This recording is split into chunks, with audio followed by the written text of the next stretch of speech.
All right, thank you. Most of my work is around analytics and forecasting, in particular in healthcare and humanitarian supply chains. But you can also look at my recent talks, and I don't think my publications there are up to date, but again, you can just have a look, and other activities that I'm involved in as well. So in Cardiff University, I teach 3 modules. One module is business analytics, the second module is forecasting, and the third module is a module for NHS wells managers. There is a diploma in planning, and there is a module there, analytics in healthcare, and I'm teaching that module there as well. All right, so that's about me now. I think Charlotte shared an email with you yesterday, and then in the email there was a link to RStudio Cloud. So basically, if you use RStudio Cloud before, then you're familiar with this. If not, so what happens here is I created a workspace where I put all the materials that we need for the training, and I release this material gradually. But once you join this workspace once, you don't need to do it every time. You just log in and then you see all materials there. And the advantage of this is you don't even need to have the software installed on your computer or the packages that we need for the training, because I have already installed them and it is ready for the training to use. But it doesn't mean that you cannot work on your own computer. You can also do it if you like. I think some of you already joined the space, but if you haven't, so here is the link. So you can click on this link. I will just do it to show you as well. Okay, so if I click on this link, so there are 3 ways you can log in. Either you can sign up, and I think I just got an email from Stuart that you couldn't, you didn't receive a confirmation, right? So, but if that's the case, I think you can just log in with Google and it should be fine. Okay. But if not, if you sign up, then put your email, a password, first name and last name, and then when you got the confirmation, if you put your email and password, then you can log in as well. But here I just log in with one of my Google, maybe not this one because I can't remember even the, maybe this one, let's see. Yeah, so I have already actually joined with this one. So that's why you didn't see the message that I wanted to see, to show you. So let me do something else.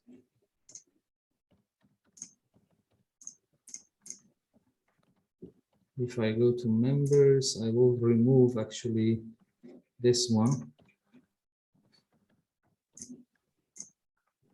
And then now I click on the link. And then I log in with Google, and then I use this email. And then now you should see a message like this to join the space. So you click yes, and then you join the space. And then if you click on projects, then you see something like this. So this is the materials that I have shared for the first day.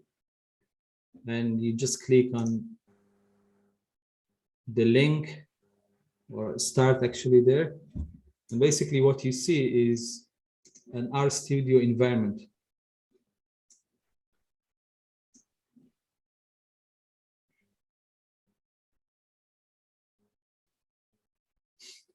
So the only issue with RStudio Cloud is sometimes it could be really slow. So that's why I also suggest you well, in a minute, we can look at this, the skills in forecasting and R that you have collectively. And so if you are, comfortable using R, I recommend you to download these files. So what you can do is you can actually click on this checkbox and tick all these boxes, or maybe you don't need the history one, but and then you can click on more and click on export. All right, so one more time. So because this is what happens every day, every week in the training. So I share the material for one day, and maybe 1 or 2 days after, I will share the solutions for the day as well. So you get something similar to this, but with the solution for the R codes. So you can work on RStudio Cloud, that's not a problem. But if you prefer, you can also download these materials and then work on your own computer. So if you want to do that, you have to check these boxes. So I did just one here for all of them. Then click on more and click on export. Then you download the zip file. All right, so and then if you want the download is finished, if you click on it, now you have a folder with a project with all materials that you need for the day. And you just open the project, and then here we go. So I just click on it. I need to bring it here. All right, so you can see that this is basically what I have. Download it, double click on it. This is the material. So you have to open the RProj icon. This is the project. So I double click on it. And then I have exactly the same environment that we see in RStudio Cloud. So RStudio Cloud is just RStudio that is accessible through a browser. So we need to have internet access to be able to do that, of course. So this is another way of doing that, right? So you download the materials, and then you can now open this and then work on this. So if you download these materials to work on your own computer, make sure you install these packages. So you go to tools, you click on install packages, and then you type this FPP3. So that's the first package, comma. The second package that you may need here is tidyverse. I think sometimes we need that. So we just install, because tidyverse is a huge package as well, containing many other packages. And then you can also install Lubridate. So FPP3 contains almost all the packages and functions that we use in this training, and I will show you later. I put it also in my email. We're using an online free book, right? And this package FPP3 is for that book. So all the data used in that book, all the functions used in that book, right? In order to access them and use them, you need to install this package. So this is the package basically for that book, but it contains many packages that we introduce in this training as well for time series forecasting. While tidyverse contains many packages for data cleaning preparation, data manipulation, data visualization, and more. And Lubridate is a package that we use to work with date time objects, the variables that you have in your data that are related to time or date or both. I think this is maybe what we need, but if you need more packages, you can install them in this way. So if you do it in your computer, that's what you need to do. But I have already done this for the RStudio Cloud. So if you use RStudio Cloud, then there is no need to do it. All right, so I hope that is clear in terms of how we're going to work through RStudio Cloud. Another thing is I shared the Slack channel, and I see some of you already joined here. So here we have a channel for like R related questions. So if you have like an issue when you run your code, so you can always ask here, and then I look at this channel almost every day. So if there is anything I can answer quickly. If I don't have time, then I normally answer the day after. And then there is a channel also for forecasting concept questions. So if there is any question just related to forecasting without R, so you can ask it here just to separate these two things as well. And then, well, there is a general channel if you want to suggest anything or anything that is not in these two categories. So as I recommend later, you know, to learn really what we do during these 2 or 3 days, it is best if you can start immediately using your own data and see how you can implement what we teach here with your own data. And that's why if you have any issues related to that, you can post it in the Slack channel. All right, so in terms of what we cover in this training, well, the training is about time series and time series forecasting using R. So this is roughly what we are going to cover.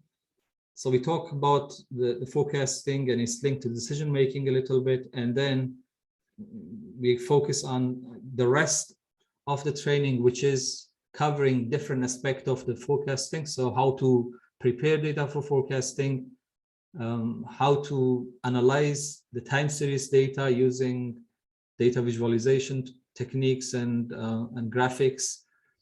And then following that, we learn how to specify methods in R, so different forecasting methods, how to train forecasting models on the data, how to know if a forecasting model is accurate, what are the approaches, what are the reliable and robust approaches to evaluate accuracy of the models. And within this, we cover 3 families of forecasting models, so exponential smoothing models, ARIMA models, and time series regression models. But the good thing is, with what you learn here, you can actually use, it is really easy to add any other model. I just say something like Profit. You might be familiar with Profit. Is a model developed by Facebook. So it is easy, for instance, to use it with the framework that we propose in this training. So it is just a line of code that you add to the rest of what you learn. Okay, so it is easy to add the more models to this, but in this training, we just covered these 3 families, but the rest of it is available in the book. So this is basically the book. So again, I will show you here. It's called FPP3. All right, so this is the book written by Rob Heinemann and George Atamsopoulos from Monash University. Again, I put the link here. All right, so you can have this as a reference as well. Is a fantastic book when it comes to time series forecasting using R. And we cover most important part of this book, but again, there are some chapters like more advanced topics that we don't cover here. But because the framework is the same, if you want just to use them, it is very easy to use them as well. So that's in terms of the main textbook that we use here. And in terms of the packages, as I said, this FPP3 package is basically for this book. So everything in this book, you know, you can reproduce it if you have already installed basically that package, which is FPP3. And FPP3 includes a couple of packages. The most important one for us is a package called Tissable, but we look at it later for data preparation. Another package that we use here is called FISTs. So FIST is for the data visualization in time series. And the package that we use for forecasting is called Fable. So these are 3 main packages that we use in this book, and you know, we look at them together as well. So another important thing is whatever we do with these packages, if you are familiar with tidyverse, is advantage, because this book and the packages that we use in this training are based on tidy time series forecasting. So that means there is a very good, link between what we do and all the functions that are available in tidyverse packages. So, if you get an output of a model, it's normally in a format that is compatible with functions in tidyverse, and you can easily use this kind of functions there as well.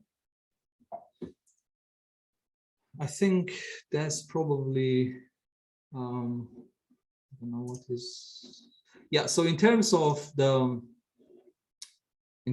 schedule, so we can have a break in the morning. So we have a lunch break at 1 o'clock. So 1 to 2, we have a lunch break.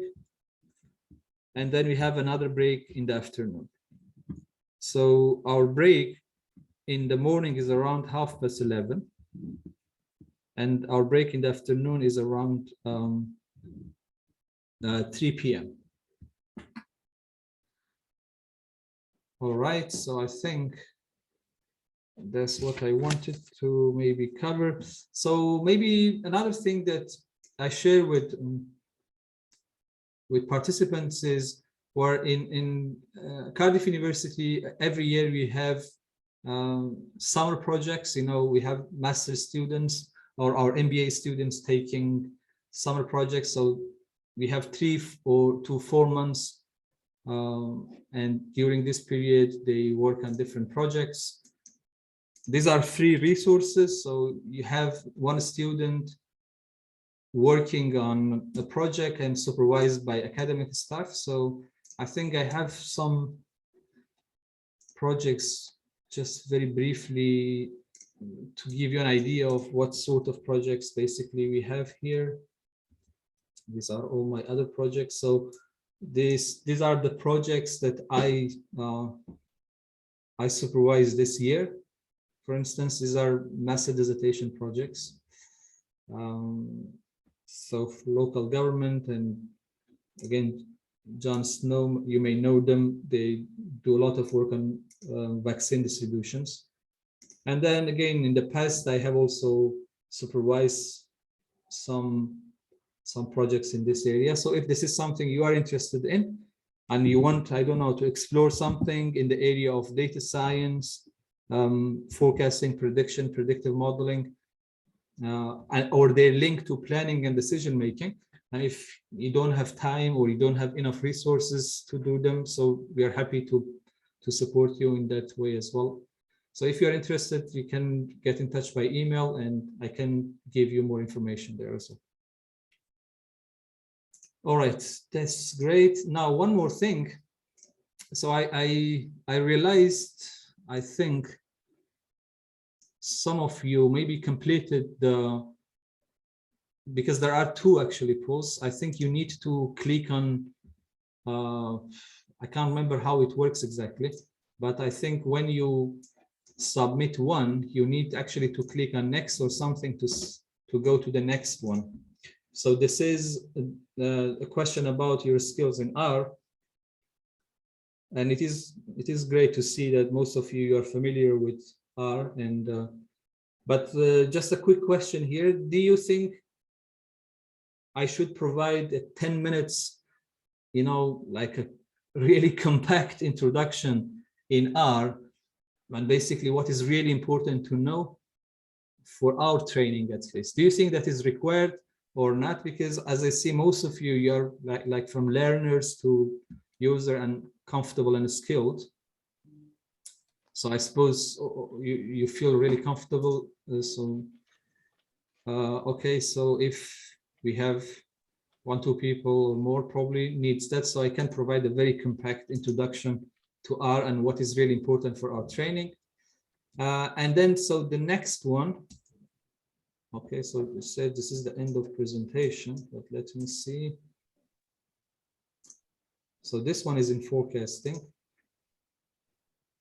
Okay, so if I can share the link, I think, so we can click on this link. You should see the forecasting part, and if not, you can go to this menti.com and use this code. So you can use your phone or a browser. And then, so again, here I see that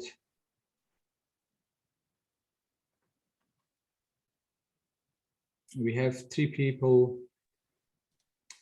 comfortable, and then so it seems that most of participants, they are the left side, so it means they are beginner or unknown to this area, so we can maybe focus on more concepts there as well. So another thing is, because we have people with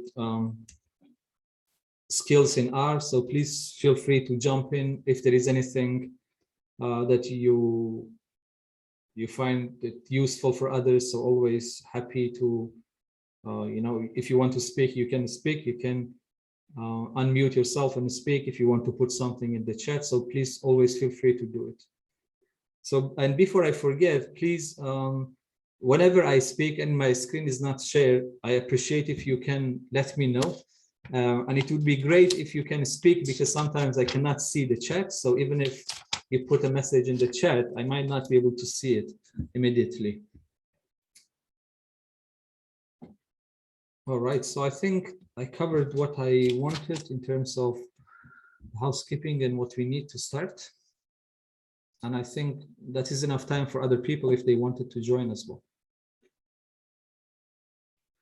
Okay, now to start with, I'm going actually to share one thing, which is my data set that I'm going to use for this training.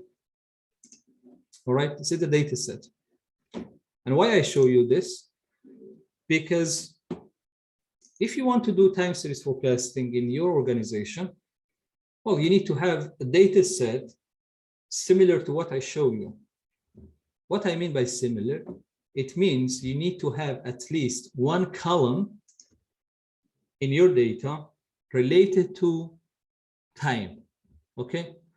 And then this time could be really different things. You know, in this case, I have a data set from an emergency department. Each row of this data set is one admission. Of course, this data set is not complete at all. It's just 3 columns from a huge data set, maybe. So I don't have many information. But here, what I have is what is the gender of that admission, what is the type of injury, and what is the arrival time. So for us, that we want to do time series forecasting, this is the crucial element. So we need to have a temporal column in our data set. And this is probably the most granular, or we call it a timestamp. So the timestamp that we have here is the most disaggregate or granular temporal variable that we can get, because we have the date, we can have the hour, minute, and even the second, if you like. Now, before we go further, I was wondering whether, and I'm going actually to do this through the training, I'm wondering if anyone can volunteer and share maybe 1 or 2 more data sets that you use in your work, just to give everybody an idea of what are probably potentially different temporal columns that we get in the data. Do you have any volunteer to share the screen and show us one of your data sets?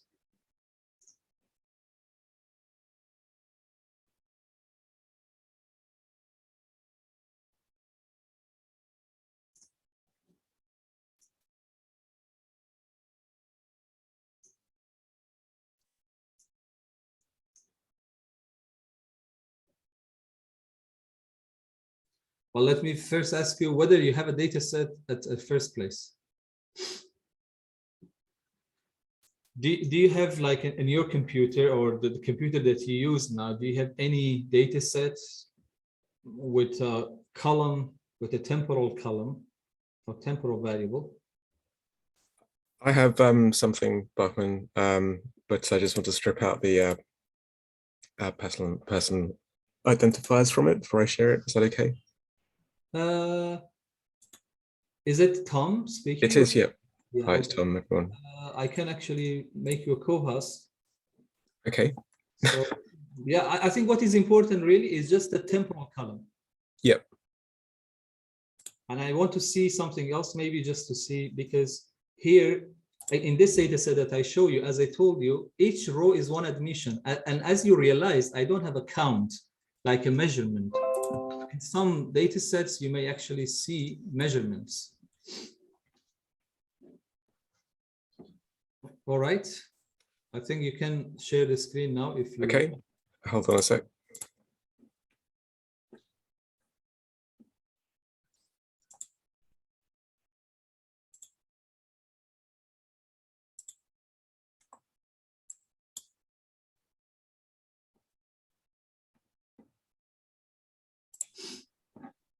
All right. Absolutely. So this is okay. So this is the admission date time. So this is something similar to what I showed you as well. But what is the column B there? Admission. That's a unique identifier, All right. surrogate key for an admission. Okay. record. Great. Yeah. So this. So for instance, here we have actually column D as well. That is a date, for instance, is a discharge date, right? So again, that's another temporal data. So potentially here, we could create different time series. We have a time series for admission. We have a time series for discharge, for instance, because we have two different temporal columns. And if you have even more columns, we can create more temporal elements. Thank you. So that's another example. Do we have anyone else, not with the date time, but maybe with time, with date only, or with maybe month and year, something like that? I've got two that you could use if you wanted, but like I've got personal identifiable data on it. All right. Is there any way just to Could you delete it? I've just hidden the column with Yeah. this number in mind, Stuart. Absolutely. If you could just maybe hide it and then I just want to hold on. just maybe I can also show you maybe if you are preparing that I'll make you a co-host, Stuart, and when you are ready you can do it. But maybe I can also, I have another data set that I could show you as well, for instance, which has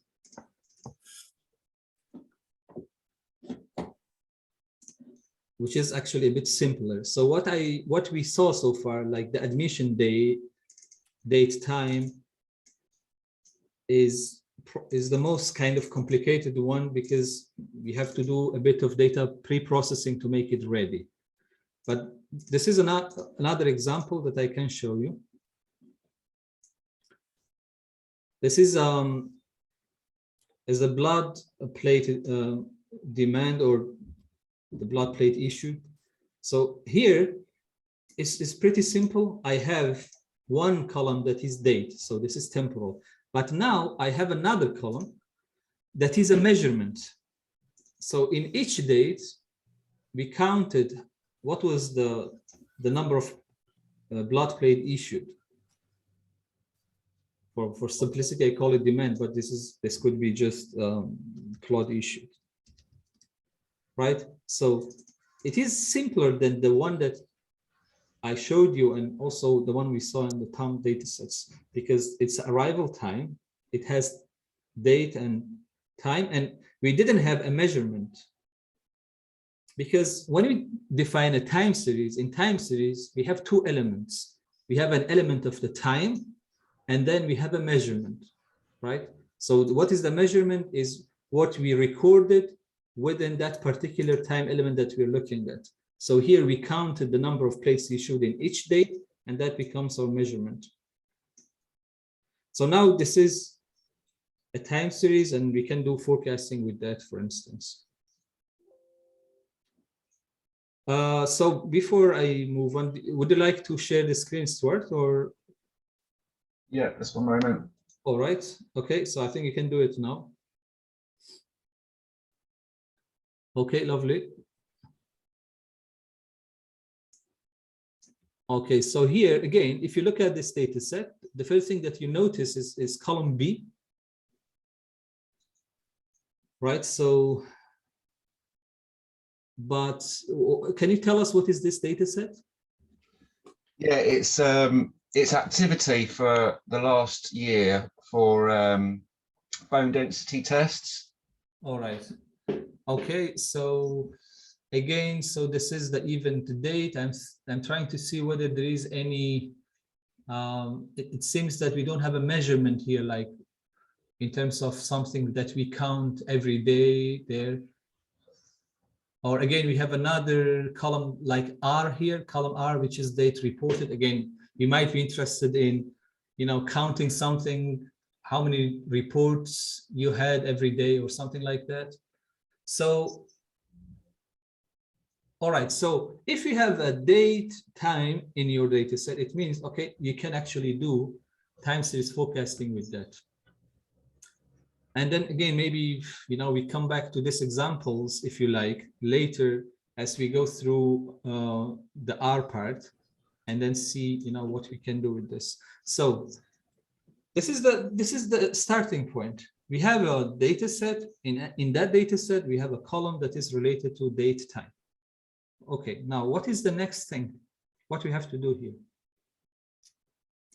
And actually, this is where I'm going to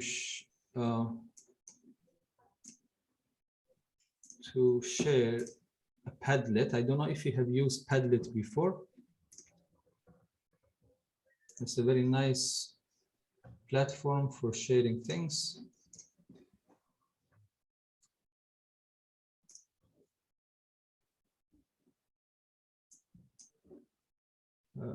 Sorry.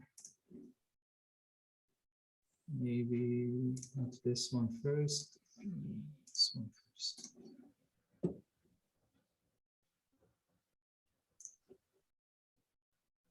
All right, so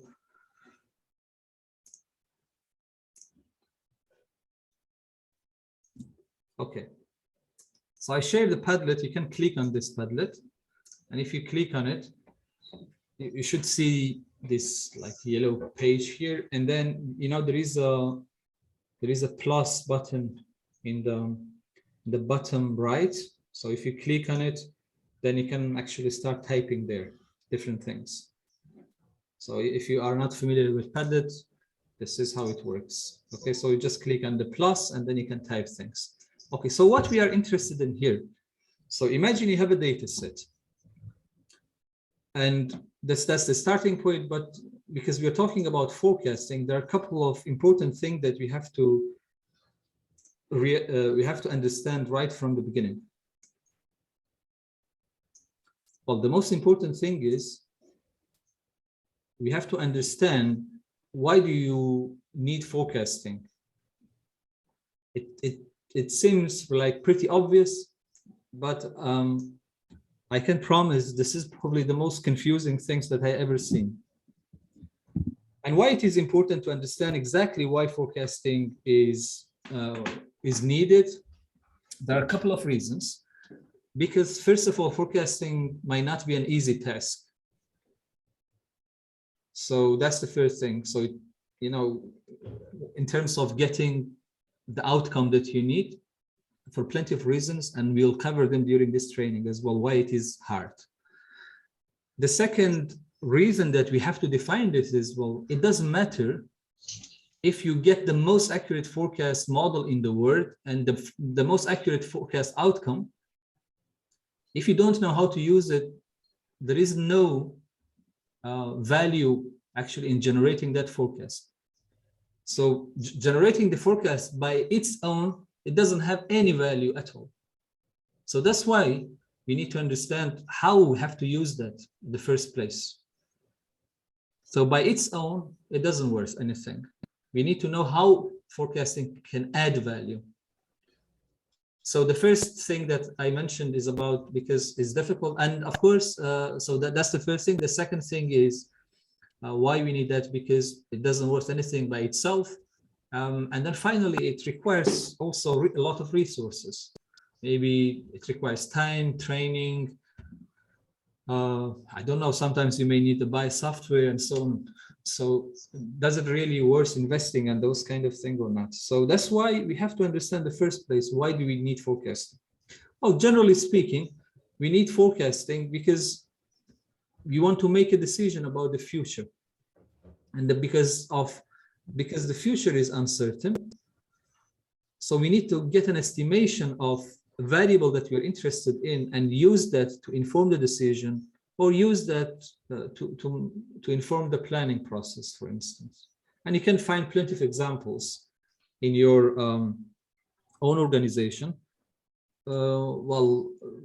Classical example, for example, in accident and emergency department, and this is the data set that we use, is an accurate forecast could be used to inform the staffing. I don't know if you can forecast 7-8 weeks in advance. Maybe that helps a planner in terms of getting the staffing done, or rostering, or scheduling even. Very recently, I have been involved in a project with NHS Wales, which was about, because they are planning to build a hospital, in ICU hospital, in about 30 years' time. So they were interested to know the forecast of the admission in that ICU 30 years. Again, and that will inform anything, well, including the design of rooms and building and things like that. So that's important now to understand. So we do that because we have to inform the decision. So what are the implications of this? The implication is we have to first identify the list of decisions for which we need a forecast. Okay, so we need to identify the list of decisions for which we need a forecast, and then we may have different levels of decision, very short term, long, mid-term, and very long term. I mean, long term or very long term. And for each, we have to identify what is the right forecasting process. So we cannot just have one forecasting process that matches all our needs.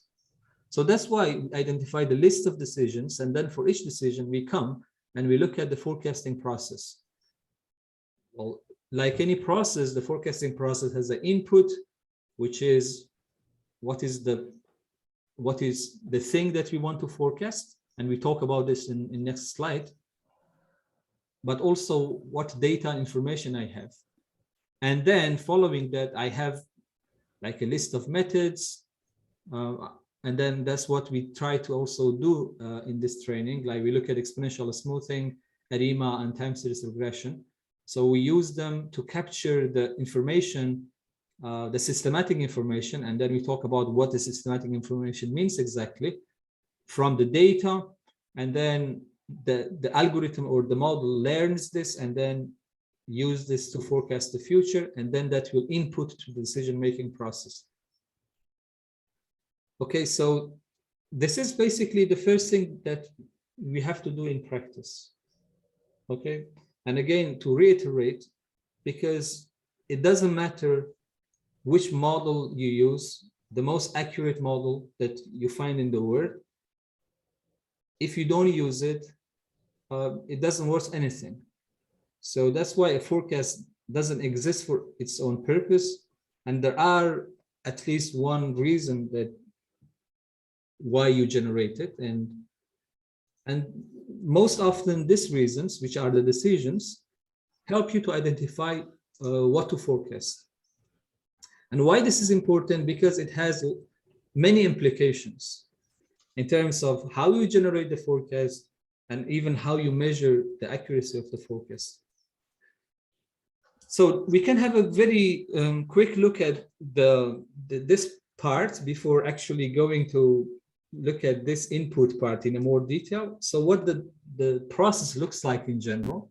So first of all, we have to, following identifying a decision. So for each decision, we have to identify what to forecast. I call this a forecast requirement. And following that, we can see whether we have data or information that we can use for statistical modeling or machine learning and things like that.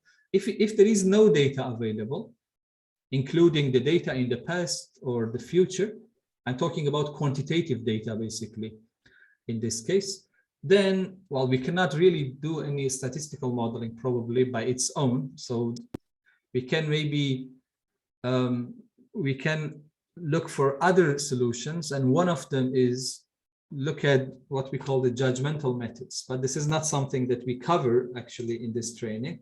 But again, if you are interested in those kind of models, you can have a look at chapter 6 of this book at some point. So judgmental forecasts are, so again, I shared the link here as well, but you have the book, you can go to chapter 6 as well. So judgmental forecasting models are models that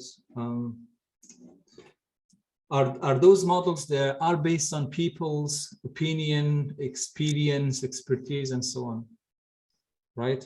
But they are not like just I ask you and you tell me something. So there are some structures to follow when it comes to these models, and they are very helpful when you are dealing with a forecasting problem, and then you don't have data.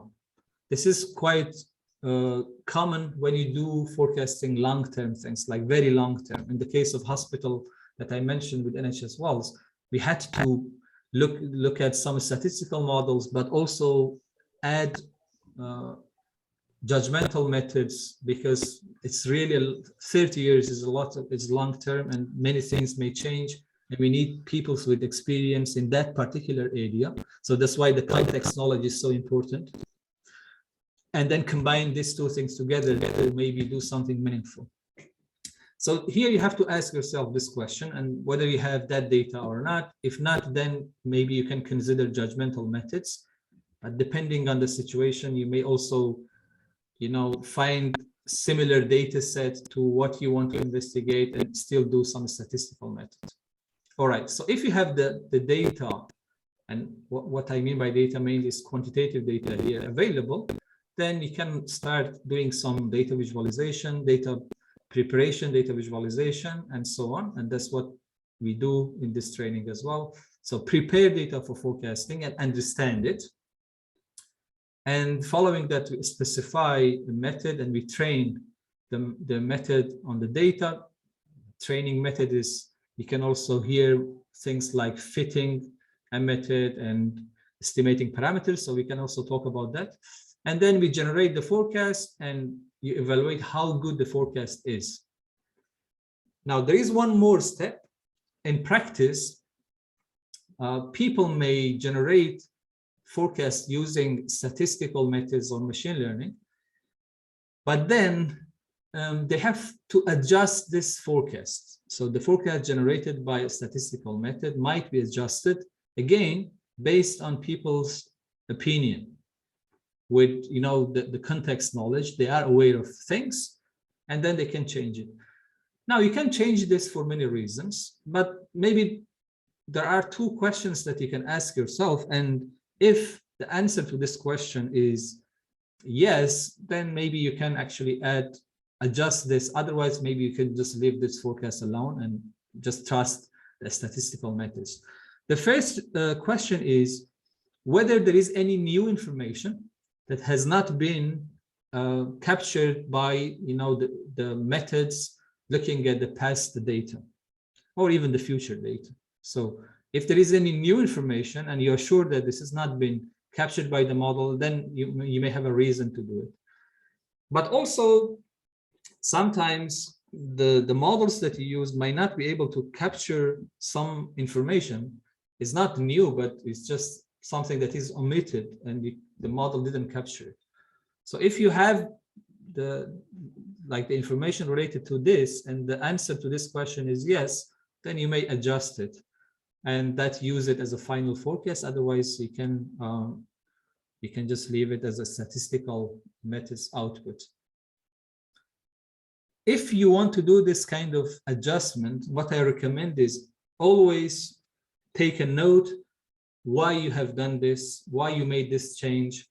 And the good thing is after a while, you can always go back to those notes and see if that adjustment was helpful. You may actually have some reason and recommend other people as well in the situations like the one you face.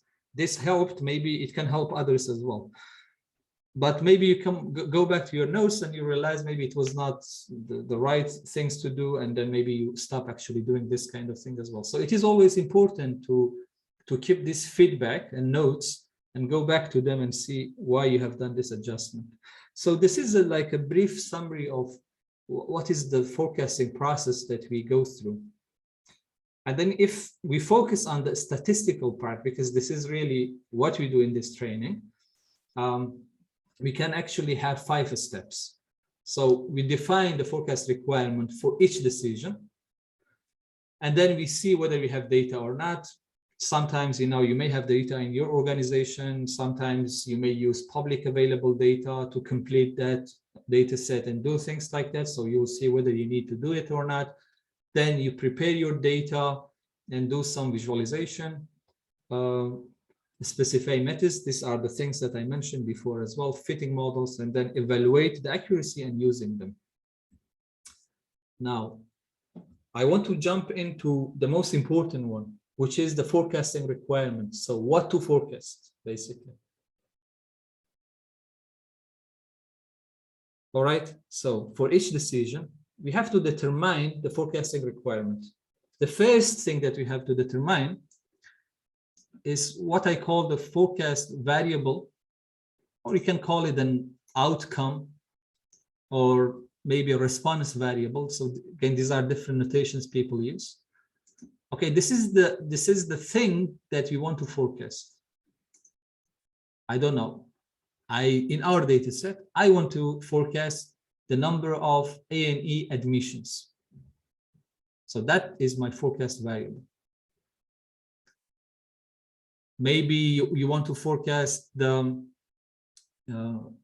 COVID-19 positive cases in the UK. That's the forecast variable, right? The second thing that we have to determine is the time granularity, because you had the decision to support. So what is the time granularity that you need to support that decision? Because if the decision is a very long term, maybe you need a time granularity that is annual, not hour or day. It's annual. That's something maybe that you need there. And we talk about this a bit further because this is the core part of the time series. So what is the time granularity that you need? And in practice, you may need multiple time granularities, not just one, but you may need actually to generate the forecast at hour level, at weekly level, at monthly level, and annual level as well to support different decisions. So that is also possible. The third element that you need to think about and determine is the frequency. So what frequency means here is how often you regenerate the forecast. Do you generate the forecast, let's say, on Sunday midnight for the whole week, and then the next time you regenerate the forecast is going to be next Sunday at midnight? So if that's the case, then the frequency here is 7 days. If you have to generate the forecast today, let's say at 8 a.m., and then tomorrow again at 8 a.m., so the frequency here is 1 day or 24 hours. So how often you regenerate the forecast? And again, there is a time granularity there as well. Another important thing is the horizon. So what is horizon here? How far into the future you want to forecast? Hello, sorry, Bahman. Yeah. Are you sharing your screen? That's what I mentioned at the beginning. Thank you very much. I think, please, you know, because sometimes I forget. I have done it many times. So it's just, I think it's the nature of this kind of thing. So I don't realize whether my screen is shared or not. So if I speak and you don't see the screen, please, right from the beginning, you know, tell me, and then I will do that. Yes, actually, I had, I mean, I don't think you lose, because I was showing you this process. That's what I talk about. And then I'm talking about this one now. So, and thanks for letting me know. So horizon is how far into the future you want to forecast. And again, this is something related to time granularity as well. So this horizon is a number that comes with the time granularity. And why this is important? I have seen a lot of confusion around this. So someone may ask you, can you create a model that forecasts for me for the next 6 weeks? Okay, so if you tell me this, for me, the time granularity is weeks and the horizon is 6. But actually, what they wanted really was 42 days. And this is very common, I believe. People just they're not very precise. And this could be confusing to people. So the horizon always comes with time granularity. So if I talk about a horizon of 42 days, so you realize that I need to forecast for 42 periods ahead, and because my time granularity is daily, so 42 days ahead. And if I talk about the forecast horizon of 6 weeks, so it means I'm looking at the 6 weeks ahead and not 42 days. And if my forecast horizon is 12 months, it means my time granularity is a month, and I'm looking at the 12 months ahead. So this is, again, something important. And then finally, you may have also not one time series, but a collection of time series. They are related to each other. And again, I believe this is very important. Unfortunately, we don't have time to talk about this because these are some important, some advanced topics, but I hope at some point I can, have a workshop on advanced forecasting topics. But why this is important? Because as I told you, we have, let me see if I can use the annotation here. Because if you talk about the time, so let's say you can have a hierarchy of a time. Actually, you can have like a January, for instance, here. So this is a month, February, March, and this is a Q1. And then I can do the same with the Q2, with the other 3 months, Q3, and then Q4, right? And of course, all of this, so this would be Q2, sorry, Q2, Q3, and then Q4. So forget about this one. So now this makes it the annual. So this is the annual forecast, this is the quarterly forecast, and this is the monthly forecast. And I could do the same with hourly, for instance. I could have hourly in the bottom, and then I could have daily and then weekly, for instance. Why I'm talking about this? Because, I mean, think about the hospital admissions. And imagine you need to generate the forecast for hospital admission at different temporal levels for different reasons. People in the bottom may need this forecast for operational reasons, but people in the, I don't know, the governments or the health board management may need the annual for different reasons. But the thing is, we are forecasting the same variable, not different variables. So what happens currently is people, they do these things independently. So there is no coordination, no communication between them. But they are doing the same thing, right? The problem is, if you take the forecast generated by people in the bottom, and then you add up and you compare it with the forecast generated by people in this level, you get a different forecasts because they're using different models. They're getting different forecasts. So if you have a hierarchy or a group structure like this, and if you forecast for the whole hierarchy, you can actually help with that coordination as well, and potentially even more accurate forecast. So this is about the time granularity, but you could have what we call a cross-sectional granularity.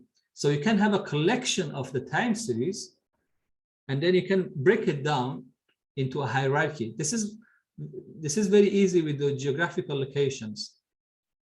For instance, again, if I talk about like incidents in ambulance services, if I talk about wells, for instance, so in wells, this is total wells. I can break it down to 7 health boards. Okay, so sorry, this mouse sometimes is just moving around. So health board 1 to health board 7. And then for each health board, I may have also some stations, for instance. So I'm talking about the incidents response, for instance. Okay, so again, here I have station 1, station 2, station 3, etc. But the thing is, here again, I have the same sort of forecast. I forecast the same variable, but at different levels. Here, I'm talking about total incidence in wells. Here, I'm talking about the total incidence for each health board. And in the bottom of this hierarchy, I'm talking about the total incidence in each stations. But remember, these are time series, because in each station, I could have a time series of the number of incidents attended over a couple of years. Every day, how many ambulance sent from the station 1, station 2, station 3. So this is another hierarchy that we can think about. So when it comes to the forecast requirement, these are some important things that you need to remember. And then there are also, so this is in terms of the first one, what to forecast. So we have to think about this kind of thing. And then we see it in a minute. But the second thing is about the information. So the information, well, it's quite also simple what we are talking about.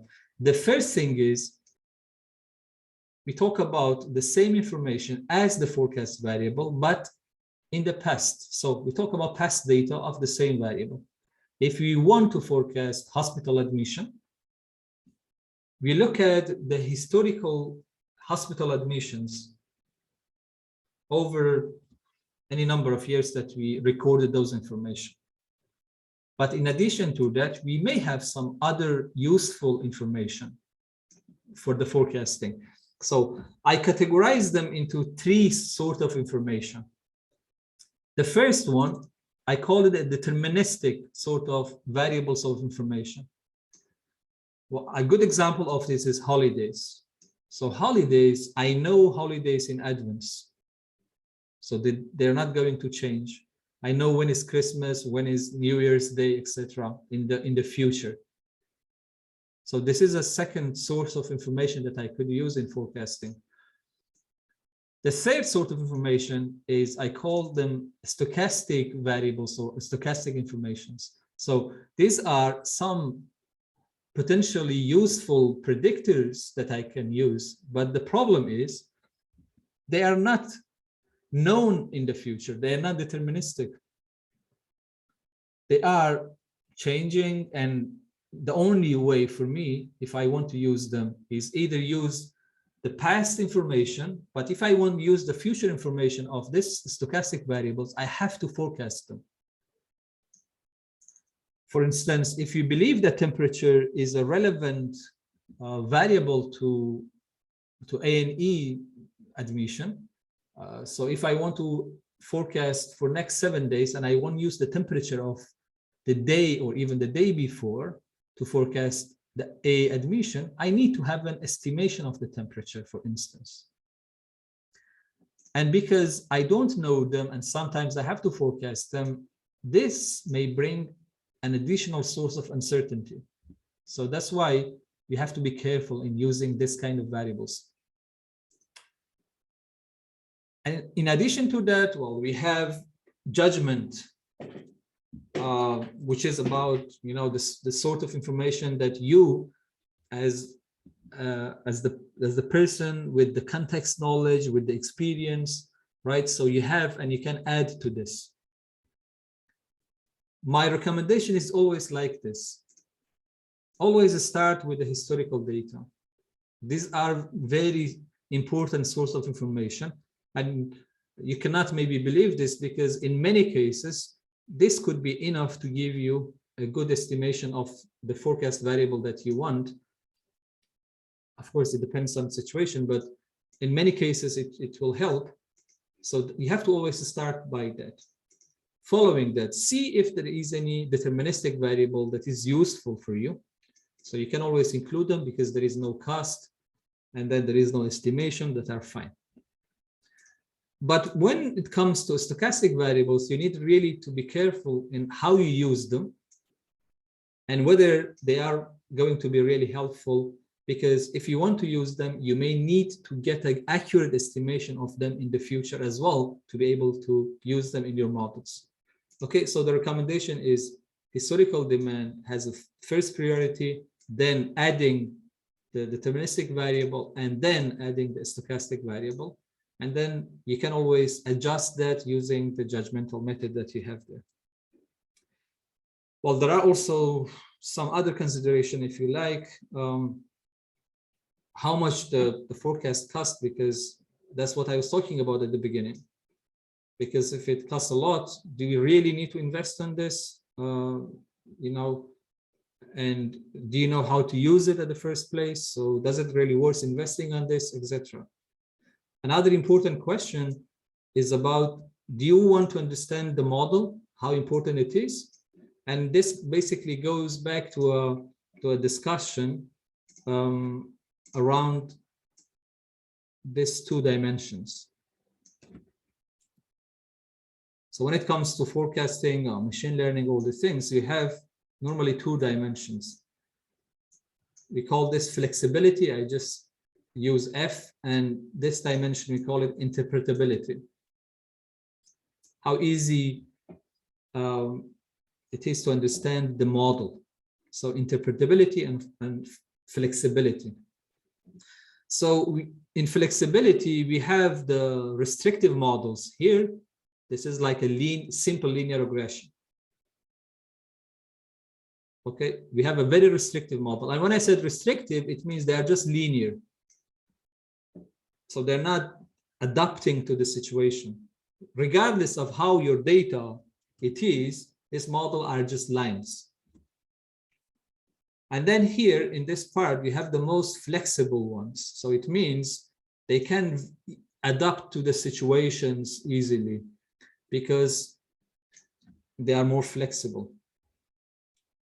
So here we have more restrictive, linear. Here we have deep learning and those kind of models that people talk about. So linear models are normally more interpretable. So I put the linear regression and things like that, for instance, here. The exponential smoothing, ARIMA, also they are also interpretable. So they can also deal with a bit of non-linearity depending how you do things. So I can put them here, for instance, exponential smoothing. So I call it ETS, for instance. Right? And then, well, deep learning models, they are not interpretable. So you don't know, it's like they are like black boxes.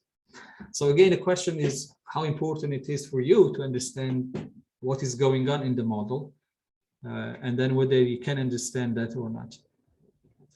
In terms of accuracy requirements, what is that actually you need in the organization? You know, again, this is very important topic because there are so many discussions about in organizations that people say, I need the accuracy to be 95%. But again, what does that mean exactly? What 95% it is? How you evaluate that? What is the metric that you use to report that 95%? So these are important things to consider.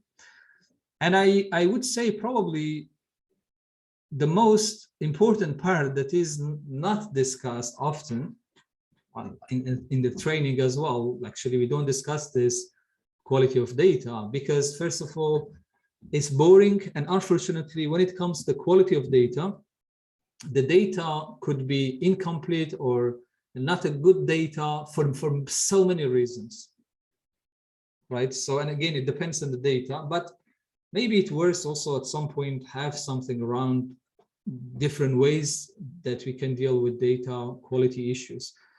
But as a forecaster, you need to make sure the data that you use for forecasting has been quality checked. And what is really important here in this quality of data, this is not about, I don't know, having the data science or statistical skills. 90% of quality check is really about the context knowledge. Because if you give it to someone external to your organization, it is very unlikely they pick so many errors in the data. Well, if there are some obvious errors, they may pick them. Like if there is a value that is so big comparing to others, well, we can pick that. But again, when it comes to why is like that, you need a context knowledge. So this is where you need definitely a lot of people in the area and the organization, and they can help you with that quality of data checks. And then finally, you can always pick different support system, different forecasting softwares. There are plenty of commercials, but now also many free open source softwares, like the one we use at the training is R, but there are also others that you could potentially use here. So again, these are the questions that you have to ask yourself and see what you want here. Now, I think before I ask you to complete that Padlet, let me see if I how I clean that. Annotation. All right.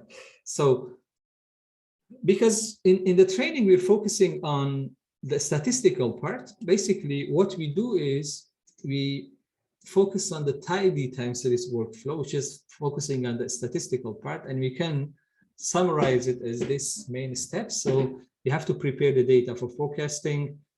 Then we do time series graphics. We specify the methods, so we learn how to do it in Fable. We train models, we evaluate the forecast, and maybe we need to actually go through this like as an iterative process many times. And then finally, we generate the forecast that will be used to inform the decision. So this all parts will be covered in this training. So you will learn how to prepare data, how to visualize them, and how to extract different features of the time series, and then how to train models, how to evaluate forecast accuracy, and how to generate the forecast. So you can, well, you have the slides as well, but you can keep, this diagram in mind. And so after our break today, you start actually looking at the first part, which is tidy, focusing on preparing data for forecasting. But now let's go back and ask you a question based on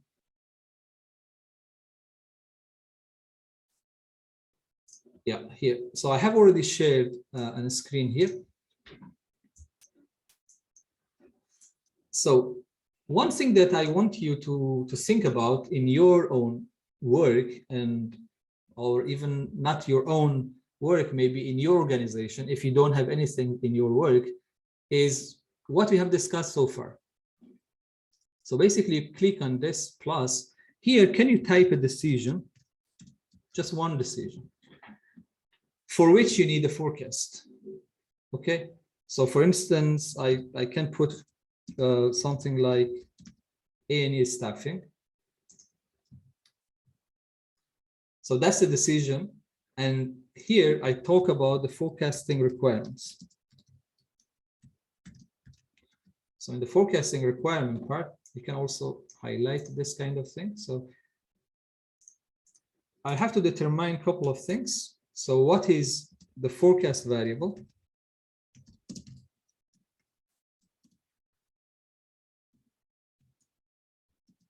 what is the time granularity? By the way, this is a forecast time granularity, not because the data could have a different time granularity to your forecast. Forecast time granularity, just to be exact, because you may have a data at the hourly level, but you may have a forecast requirement at the weekly or monthly level, okay? The third, the frequency, how often you generate the forecast. Horizon. And then if you have any hierarchy or group structure, you can also mention it. So this is basically what we are interested in at the moment. So the decision I want to inform by my forecast is AME staffing. The forecasting requirement is ANE admission. This could be arrival, attendance, visit, whatever you call it. Forecast time granularity is daily. Frequency is 7 days. Horizon is 42. And remember, this comes with that, okay? So it's 42 days. Because my forecast time granularity is daily, then the horizon is coming with the number and the time granularity there. And then here, I don't have anything. I just is one hospital. So I don't have any structure. And then I could publish there. So can I give you 10 minutes, please? And then you could do something similar to this for your own work, or if you don't do that, for your own organization. So click on plus and then start typing this information.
I give you 2-3 more minutes if you want to finish. I think we have 3 more people typing.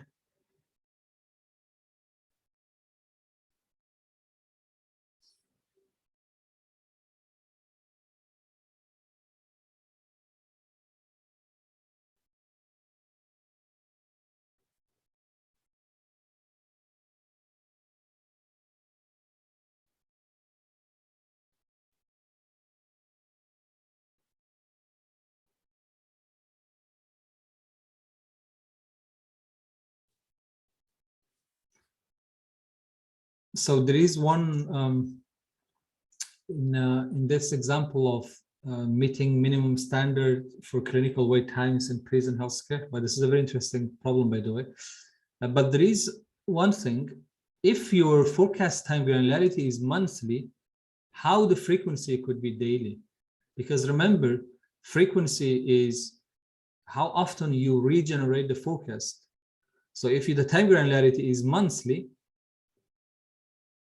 are you going to, how you do it in the like first part of the month for, do you see what I mean? So I think that that frequency could be also maybe every month or something like that. So every month you can generate the forecast for next 12 months, something like that.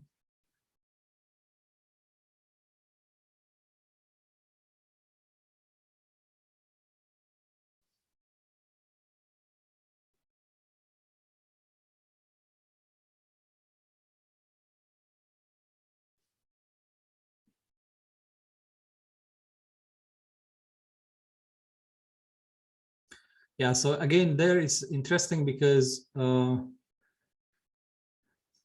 is a hierarchy, and actually this is a both hierarchical and group, because now let me see. I think that I suppose the trusts are located in different geographical locations and prisons in different geographical locations as well. So you could have just a hierarchy. So you have a, let's say, total, the waiting time for each month for total, and then per trust, and then under each trust per prison. So that makes it a hierarchical structure, I believe. Okay, there's just one trust and a number of prisons. All right, so it is within just, that trust. all right, okay, so you have the trust at the top level, and Yes. then each prison in the bottom level. Okay, yeah. So that makes it a two-level hierarchy, basically, which is a simple Yes. hierarchy, but yeah. All right, yeah, thank you.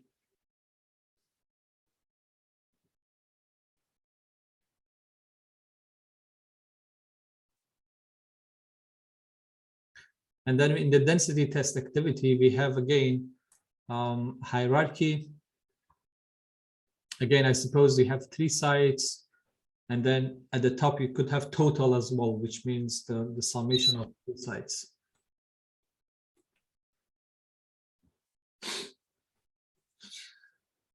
All right.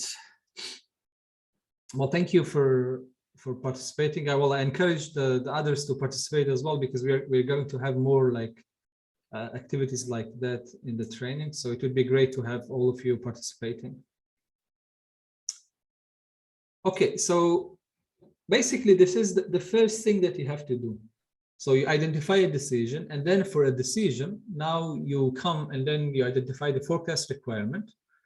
And as I said, you may need to have this for different decisions, or you may have just one decision.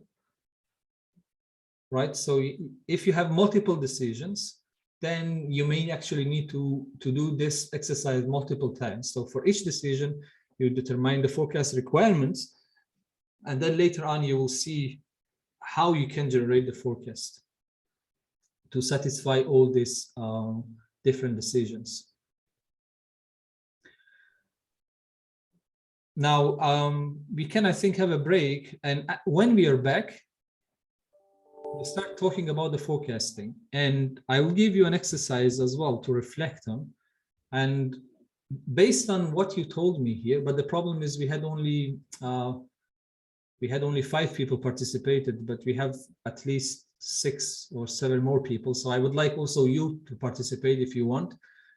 So what I want you to do is I want you to think about the forecast variable that you have, right? Because this is something that you want to forecast. And at the same time, I want you to think about what are the potential indicators that could be used to get an accurate forecast for this forecast variable.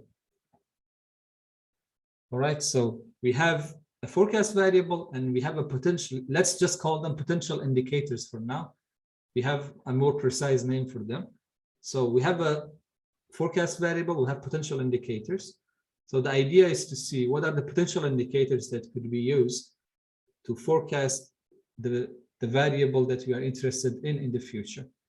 But for now, we can have a 20 minutes break.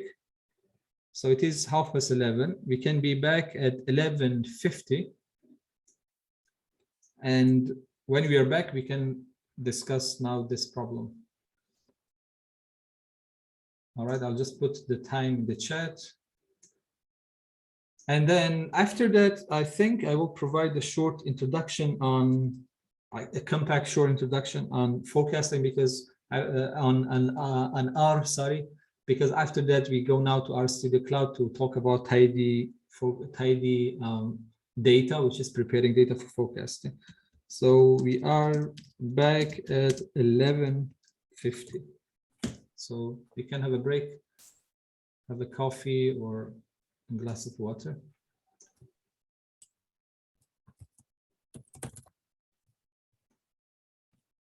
So I'm in the office, and it is really hot in my office. I suppose the building kept the heat from a couple of days ago. I mean, from Monday and Tuesday. So I have a fan working, but still is very hot.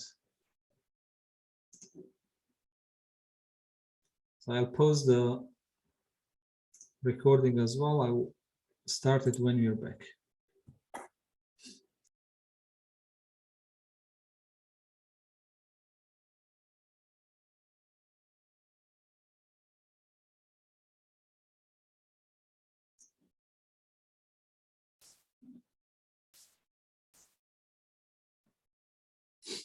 All right. Would you mind, please, just give me a hint if you're back?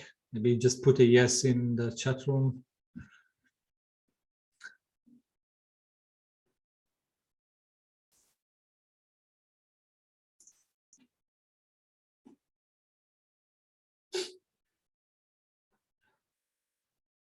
I'm sure you know that teaching online is quite challenging, so I really count on you on different things, including this, because it helps me to see what I need to do, etc. All right, thank you. So the next thing that I want to share with you is about forecasting, machine learning, statistical learning, all this word. Actually, it is pretty simple, and you will see why. So you want to know, when we talk about machine learning, statistical learning, or forecasting, what we do exactly. And for that, I'm going to ask you, for those of you have already posted something here, so it is going to be easy, but for the others, you need to think about a forecast variable, right? And then you need to think about the indicators that could help to get an accurate estimation of that forecast variable in the future. All right, so I'm going to share this new Padlet page here. And okay, this is the link. So you can click on the link that I shared in the chat. And so it is similar to the previous one. You can click on the plus. And this time, what I want you to do is to put the name of the forecast variable. So here, for my example, I put A&E admission.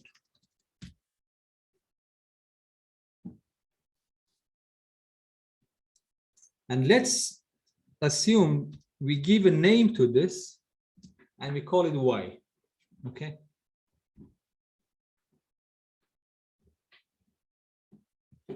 So there are different names for this. Basically, Y, because I do a lot of forecasting thing, I just call them forecast variable.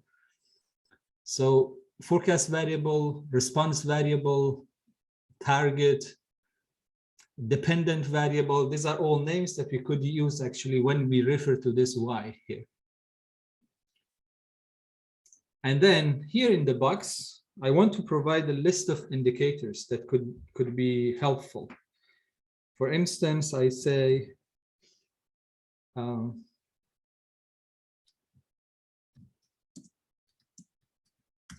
day of week.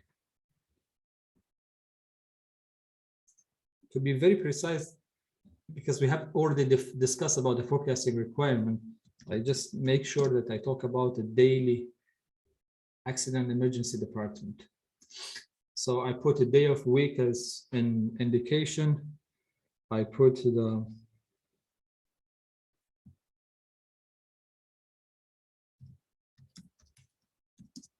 in 1 day admission in 1 day before, let's say 1 day before.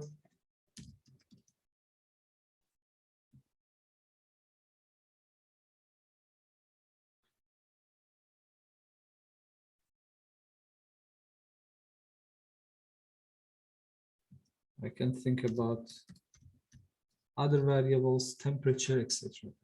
I could list a lot of variables. But again, I'm trying to give them now a name here. I call them X1, X2, X3, and then actually this can go to many numbers, number of predictors. I call them from X1 to XP. And then all this X1, X2, XP, I call them a capital X, and I call them predictors.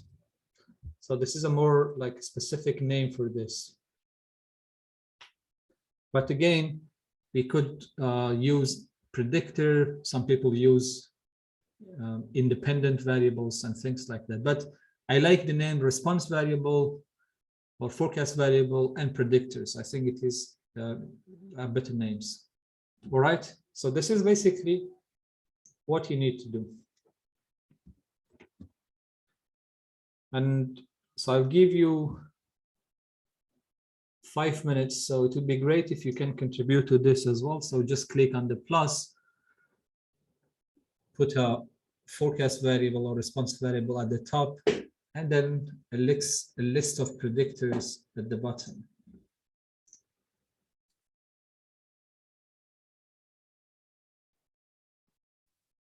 Sorry, is there a separate link to this? Yeah, it is a separate link. I put it in the chat. Oh, okay, so I must have missed it. It is the last link in the chat.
So I'll give you 3 more minutes if you want to complete this before we move on.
All right, so I see no one is typing, so I suppose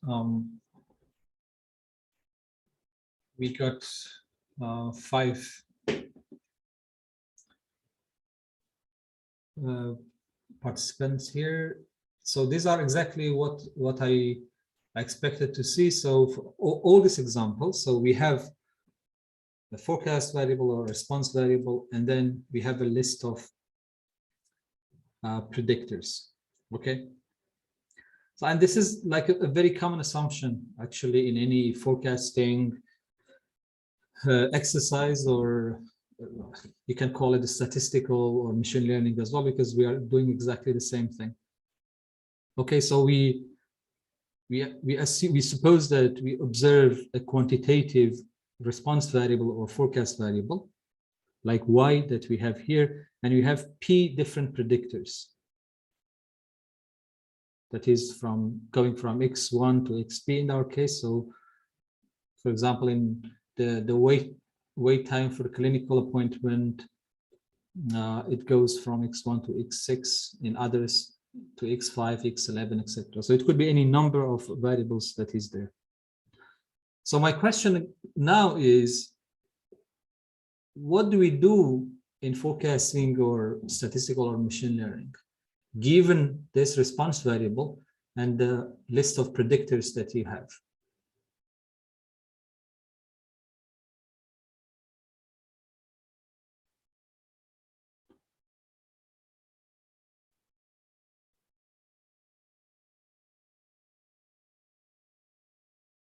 So given a response variable and a list of predictors, what do we do in forecasting or statistical or machine learning?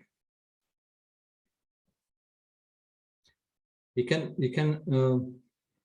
unmute yourself or put it in the chat if you like. Okay, train models on historical data.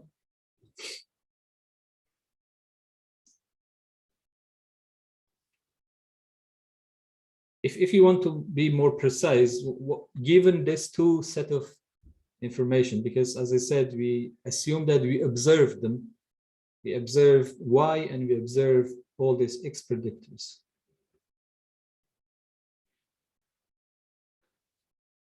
So if that is the case, so what do you want to do? Look for trends, could be.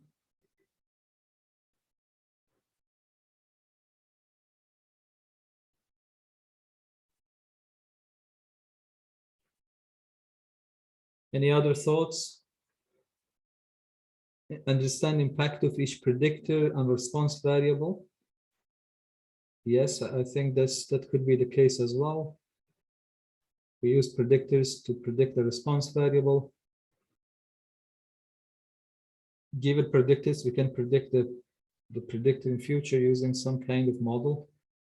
You mean we can predict the response variable, I suppose. Is it goal, Said? Yeah, of course, we can plot the data, try to predict y using predictors with some statistical methods like neural network. Absolutely. I think these are all right, but I want to make it even more simpler, really. I like simple things. So when you have a response variable and a list of predictors like what we see. Can I contribute? Yes, please, yeah. So I was thinking that you would check for association between the predictors and the responses first. Absolutely. That you can eliminate some of the predictors. Absolutely, absolutely. And actually, that's what I was trying to say. Basically, when we are in a situation like this, well, we have an assumption already. And what's the assumption? The assumption is, I mean, you mentioned it as well correctly. So we assume that there is some sort of relationship, and this is what you mentioned as association, between the response variable y and the list of predictors x1, x2, x3. So we assume there is a relationship between them. And can you see my my whiteboard? Yes. All right. And then actually we can write this this relationship in a very general form. And what is this general form? This is the general form. That's why I ask you to put those y and x there. This general form is we can write it as our response variable y is actually equal to something that we call it fx. I will tell you what is this fx plus an epsilon. And what does this mean exactly? Well, first of all, what is this f? F here. This is a function, right? Is a fixed but unknown function that tries to connect all those predictors to the response value. So f is a function, it is unknown, and then that function tries to connect the predictors to the response variable. What is this? It's some random terms. So what this fx can represent? This fx can represent systematic information. So one of you mentioned trend, for instance. All right. So how we can interpret this? What we can say is, for instance, in the case of A&E admission, because we're looking at the A&E admission in daily, what we can say is any number of admission that we have each day is equal to some systematic information plus some random admissions. And what does that mean, random admission? It means, imagine I'm traveling with my friends, and then we are going, I don't know, to North Wales, and then suddenly, unfortunately, I will have an accident. And then all of us, 4 of us, we have to go to A&E. There is no way for an A&E to know that would happen. But there is a way for A&E to know that on Monday, it is likely that the A&E would be busier than, for instance, Tuesday or Wednesday. I don't know, on Saturday might be a bit busier than Sunday or Wednesday or Friday, right? So, and this definition is correct for any response variable that you can look at. So anything that we have here, any response variable that you have in the top, you can have such a relationship. So you can have a response variable that is equal to a function that is capturing the systematic information plus some randomness. And this very simple formula has a really a lot of implications in terms of forecasting and also understanding why we have errors in forecasting. Can we do anything about this part in modeling?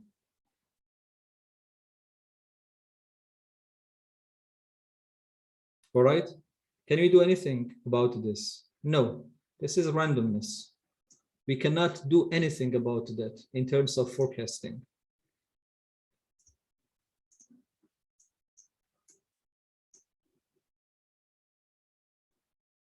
So what we can do then in forecasting, we have to focus on this part. So basically, forecasting, prediction, machine learning, statistical learning, all these terminologies that we use, they refer to one thing, all of them.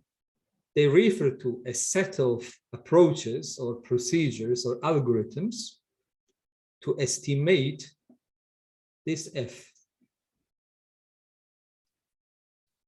Because we know that there is a relationship between the predictors and the response variable, but the problem is we don't know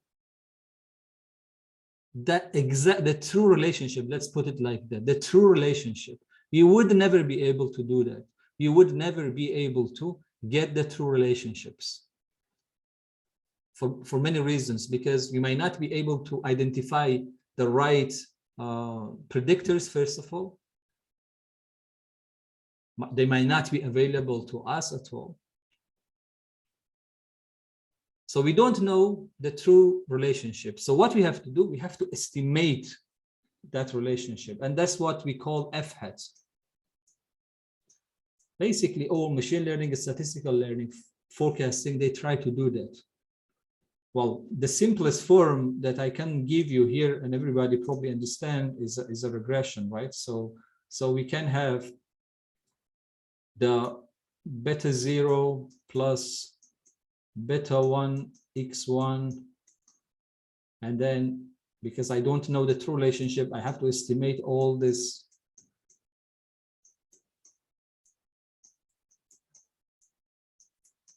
coefficients, and it goes to any number of variables that I have, beta hat xp.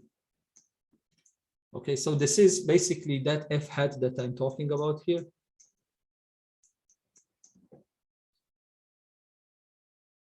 And why we need to do that? Because if you want to do the forecasting, then that's exactly what we need to do. So now, all these different type of forecasting models that we hear about, from, I don't know, a simple average to deep learning, basically they're trying to get this F hat. So I can have an F hat for moving average. I can have an F hat for simple exponential smoothing.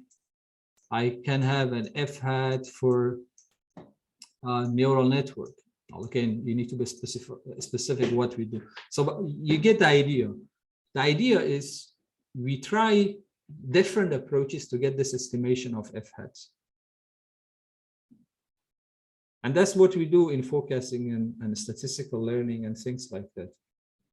So all these approaches try to get an F hat. Now, I just mentioned we never be able to know the true relationship between predictors and Y. So that's why we get an F hat. Why we try different approaches? Because these different statistical or machine learning approaches, the way they estimate F hat is different. And probably one of them is more accurate in getting this estimation. All right, so now let's write this down.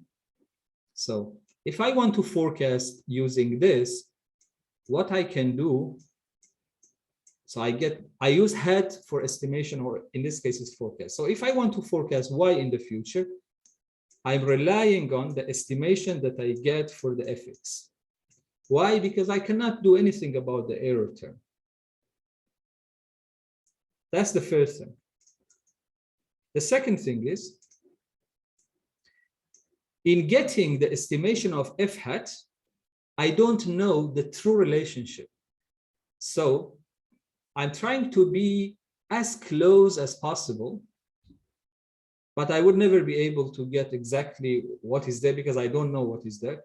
So I'm going to make some errors there and estimating the f using f hat. We call this a reducible error. What is this? Okay, we call this, so an estimating fx using f hat, I'm going to make an error. I call this, I mean, this is in machine learning called reducible error. Reducible error.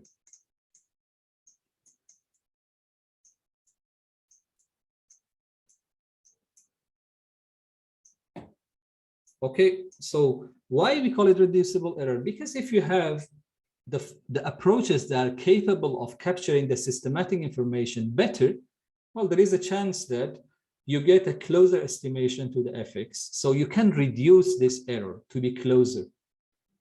We have another error that we call it irreducible error.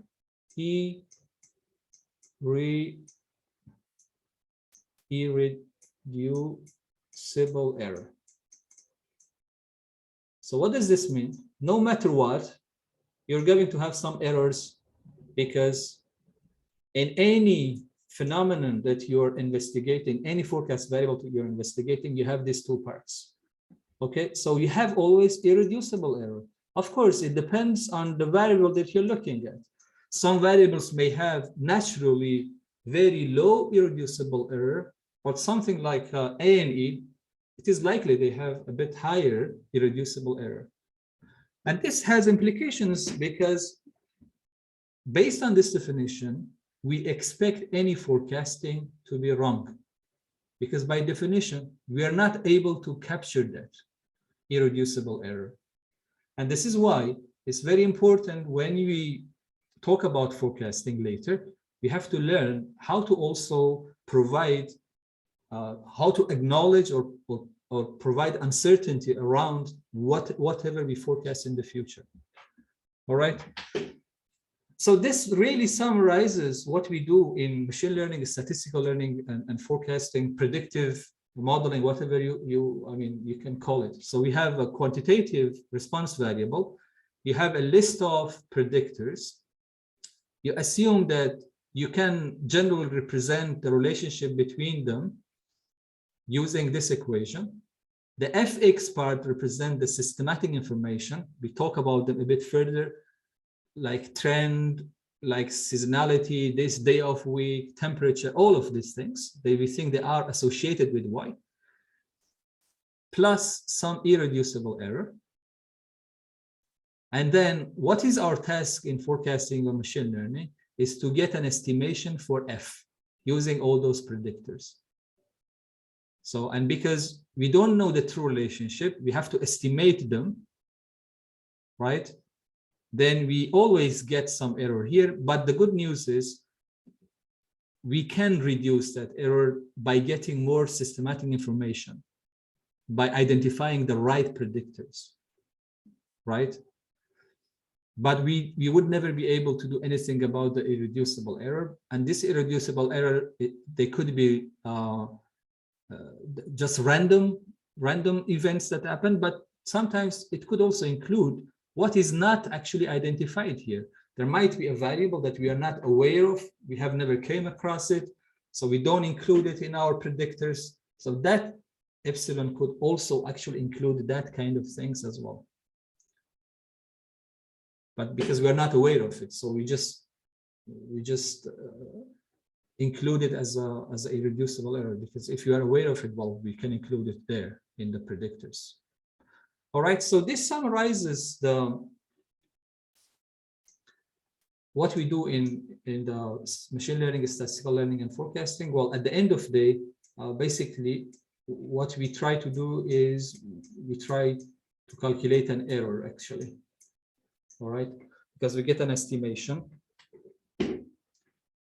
And then in this estimation that we get, we have some reducible error. But remember, we have always the epsilon part. So this error that we calculate has always two parts: irreducible and reducible.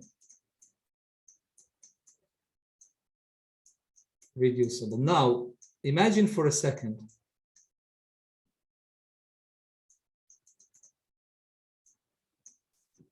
that you are able to get the perfect fit here, and this reducible error is 0. Okay, this is it's very unlikely that you get that, but imagine that. You still have irreducible error. So this is really important to understand, because that tells us why the forecasting, we would never be able to get the exact number in the future because of this irreducible error that is there. All right. And this is why, we have to evaluate forecast errors in different ways. We have to provide maybe prediction interval or even a distribution of the forecast to highlight this uncertainty around the forecast that we talk about. Is there any question here? Can you have too many predictors? Well, in terms of, in the regression part, I talk about this a little bit. In my opinion, you don't really need too many predictors. What you need really is a handful number of predictors. They are quality predictors. It means you have quality checked all things. You know that whatever is there is correct. And then you have already checked the relationship or the association between predictors and the response variable, and you know that the association is quite strong there. But of course, there are many models. They can also take into account many predictors, and I can give you some references if you like. But in my experience, in general, handful number of predictors, the quality predictors, they are enough for you to give a good accurate forecast. And so in this training, we talk about accuracy and this kind of thing as well, how to evaluate things there. So I hope this gives you an idea of what we do in this area. So next time, if you hear about people talking about deep learning or machine learning, at least you know that what we are really doing there. And what is really interesting, it doesn't matter what is the approach, this is the core part of it. This is exactly what they do. But of course, now, how do they estimate this F hat? Again, all these approaches, they take different routes. And another thing is, you may ask yourself why we have so many different approaches, because we don't have one single approach that works for every data, right? So if we had that, then okay, no problem, but we don't have that. We don't have an approach that is globally the best approach and working for every data set. Is not really like that. So that is why we have different approaches, and we have to identify the right one for the data that we use and compare different approaches. And that's what we do here as well. And this is why recommended in forecasting always have a toolboxes containing, couple of different approaches in forecasting and compare them using different way of evaluating accuracy. And that gives you a better ideas, which approach you have to use. Is there any question so far?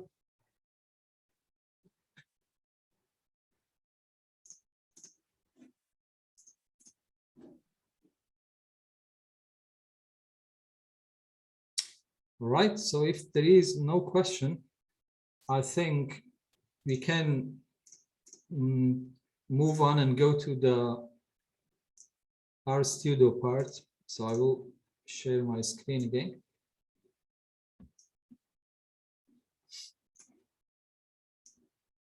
So this is, I logged in as a student, so you should be able to see exactly what I have here.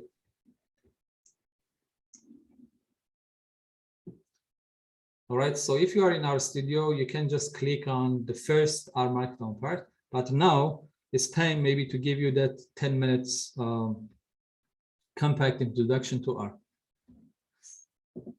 Okay, so maybe a question for those of you are more familiar with R. When we do a forecasting task, or in general data analysis using R, can you list what are the 3 main tasks that we do? What are the 3 main tasks we do when we use R for forecasting or data analysis?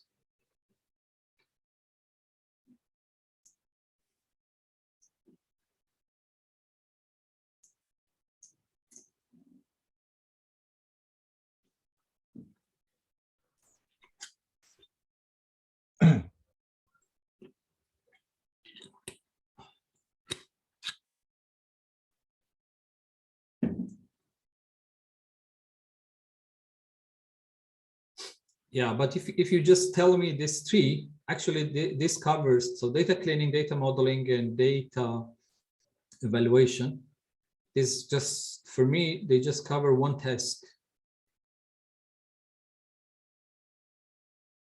And maybe 2 actually. There are 3 main tasks that you do in any data analysis. I mean, using other programming languages as well, but here, because we talk about R.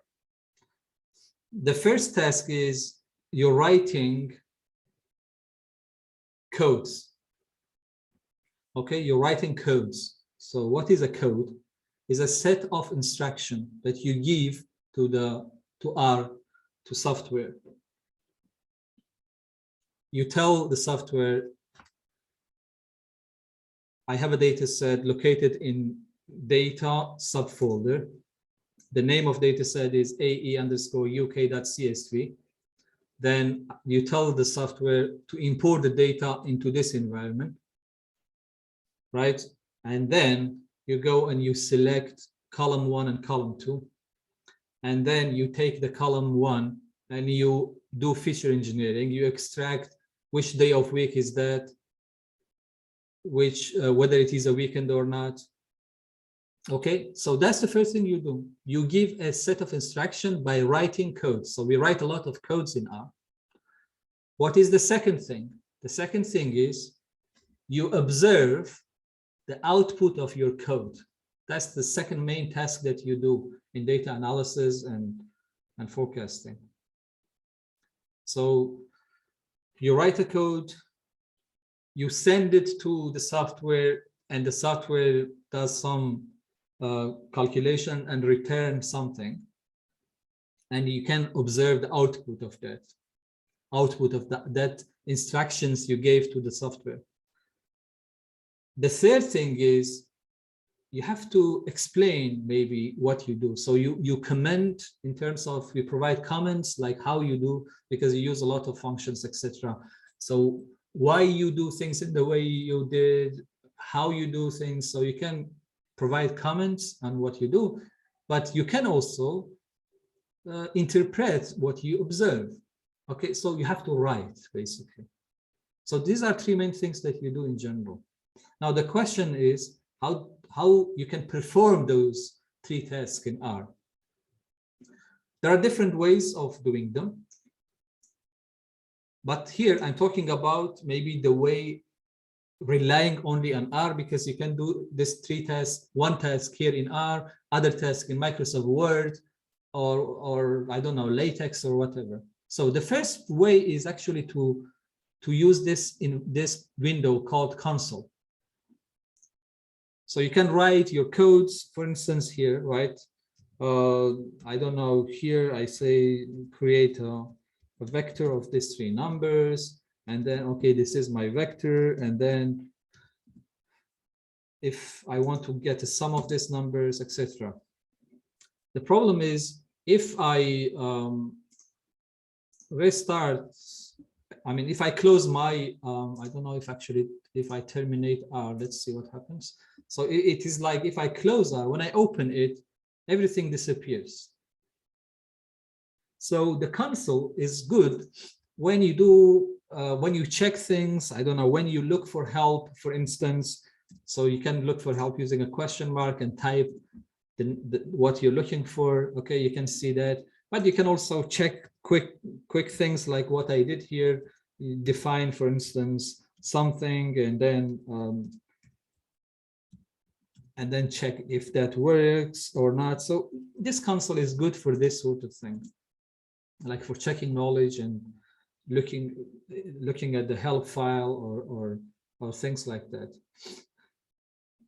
But because they are disappear, so they're not really good for these 3 tasks. So what we have to do, we can use another way, which is actually using R scripts. So R script is a file, as you can see, right? And I can just type, and normally when you write an R script, at the beginning, you provide a list of libraries that you use in, and I will talk about what is a library if you don't know, at the beginning, for instance. And then following that, I can now maybe define my A, what was A, and 1, 2, 3, and then some of this A, etc. And by the way, this is called an assignment. Maybe I can make it a bit bigger.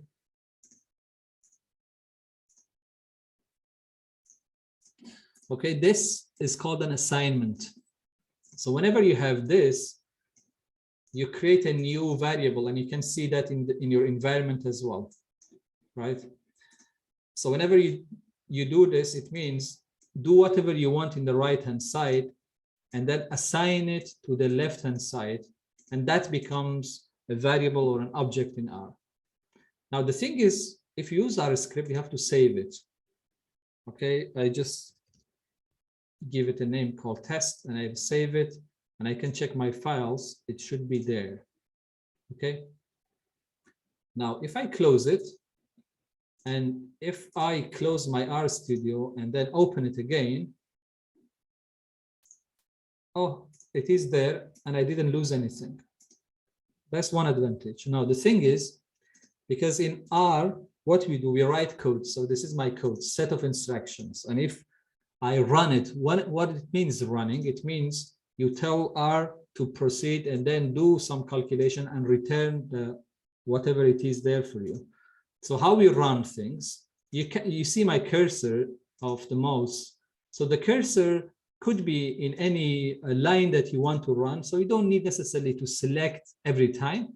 You can select if you want to run one part of, maybe a big R script.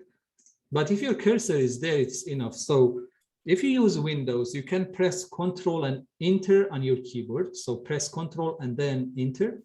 So this is one. I run the first line. So I send the instruction to the software, and then it will run and then return something. And then the second one, you see that A appeared in the environment. So it means I created this variable. And then if I run this again, I see the output of it as well. Okay, so now I can write instructions here, and I can see the outputs as well. What about the third task, which is writing comments and things? Well, I can actually do it as well. I can explain why I do things here. So you need to use a hash here if you like. So whatever comes after hash is just a plain text, is not like R code. Okay, it's not an instruction. So because an R code is an instruction you give to the software. So again, you can provide any sort of comment here. But the problem is, if you use this sort of commenting, you cannot provide, long text here. Like you cannot really use this for interpretation. You can provide short comments like what you do. For instance, here I can say load FPP3 for forecasting, something like that. But if I want to provide long text, this is not suitable. But we use a lot of, we use a lot of R scripts in general in any data analysis test for sure. Okay, so basically the third task is missing here. So what we do then, we can use R Markdown. And there is a book just dedicated to this. So of course I'm not covering everything here. So if when you create that, it may ask you to update or whatever, you can click yes. And then you see now a new window. All right. And then you can use this actually for presentations, for Shiny, but here it is for a document. It's like a report basically. So I don't change anything here. I just click OK. And then I save this as well. I just call it analysis, but you can give it any name. You can change this title of your document here as well. So what is this output? I will tell you in a bit, but what is important here in the R Markdown file, you have two things. You have a plain text and you have an R code. Okay, so in R Markdown, you can combine your R code with the plain text in one single file. And this is what I did.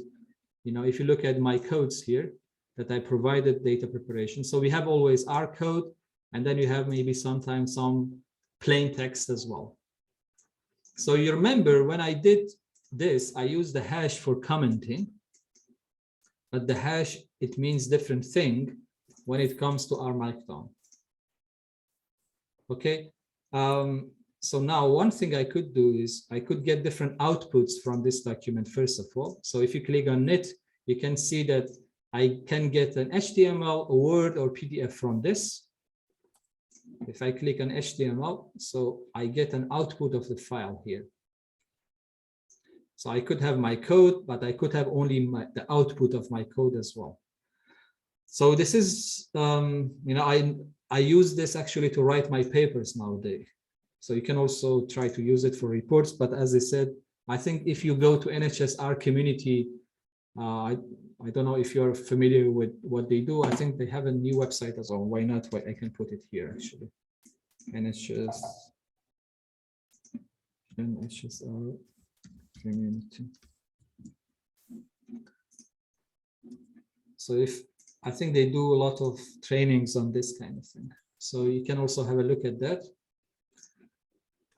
So you can get different outputs, but what is important for us is now I can have my code and I can have the output of my codes. And I have my explanations and interpretations, everything in one single environment. So the three main tasks that we do in data analysis and forecasting, they are all in the same document. And there are many other advantages of using R Markdown. Like, you know, you can use this to create automatic reporting and things like that as well. So in R Markdown, then we have plain text and we have the R code. We call this an R chunk, right? We call this an R chunk. How you can create an R chunk is easy. You can type letter R and then press Shift and Tab on your keyboard. So this is a shortcut that you can use if you like. All right. And then this label is a name that you give to the code that you write here, because at some point you may refer to this back, etc. And then in these options, there are a lot of options. I'm not going to explain them, but this actually helps you to see, to set, you know, how you want to see the output, because the output are this kind of thing. PDF, Word. I mean, the simple question is, do you want to see the code and the output of the code?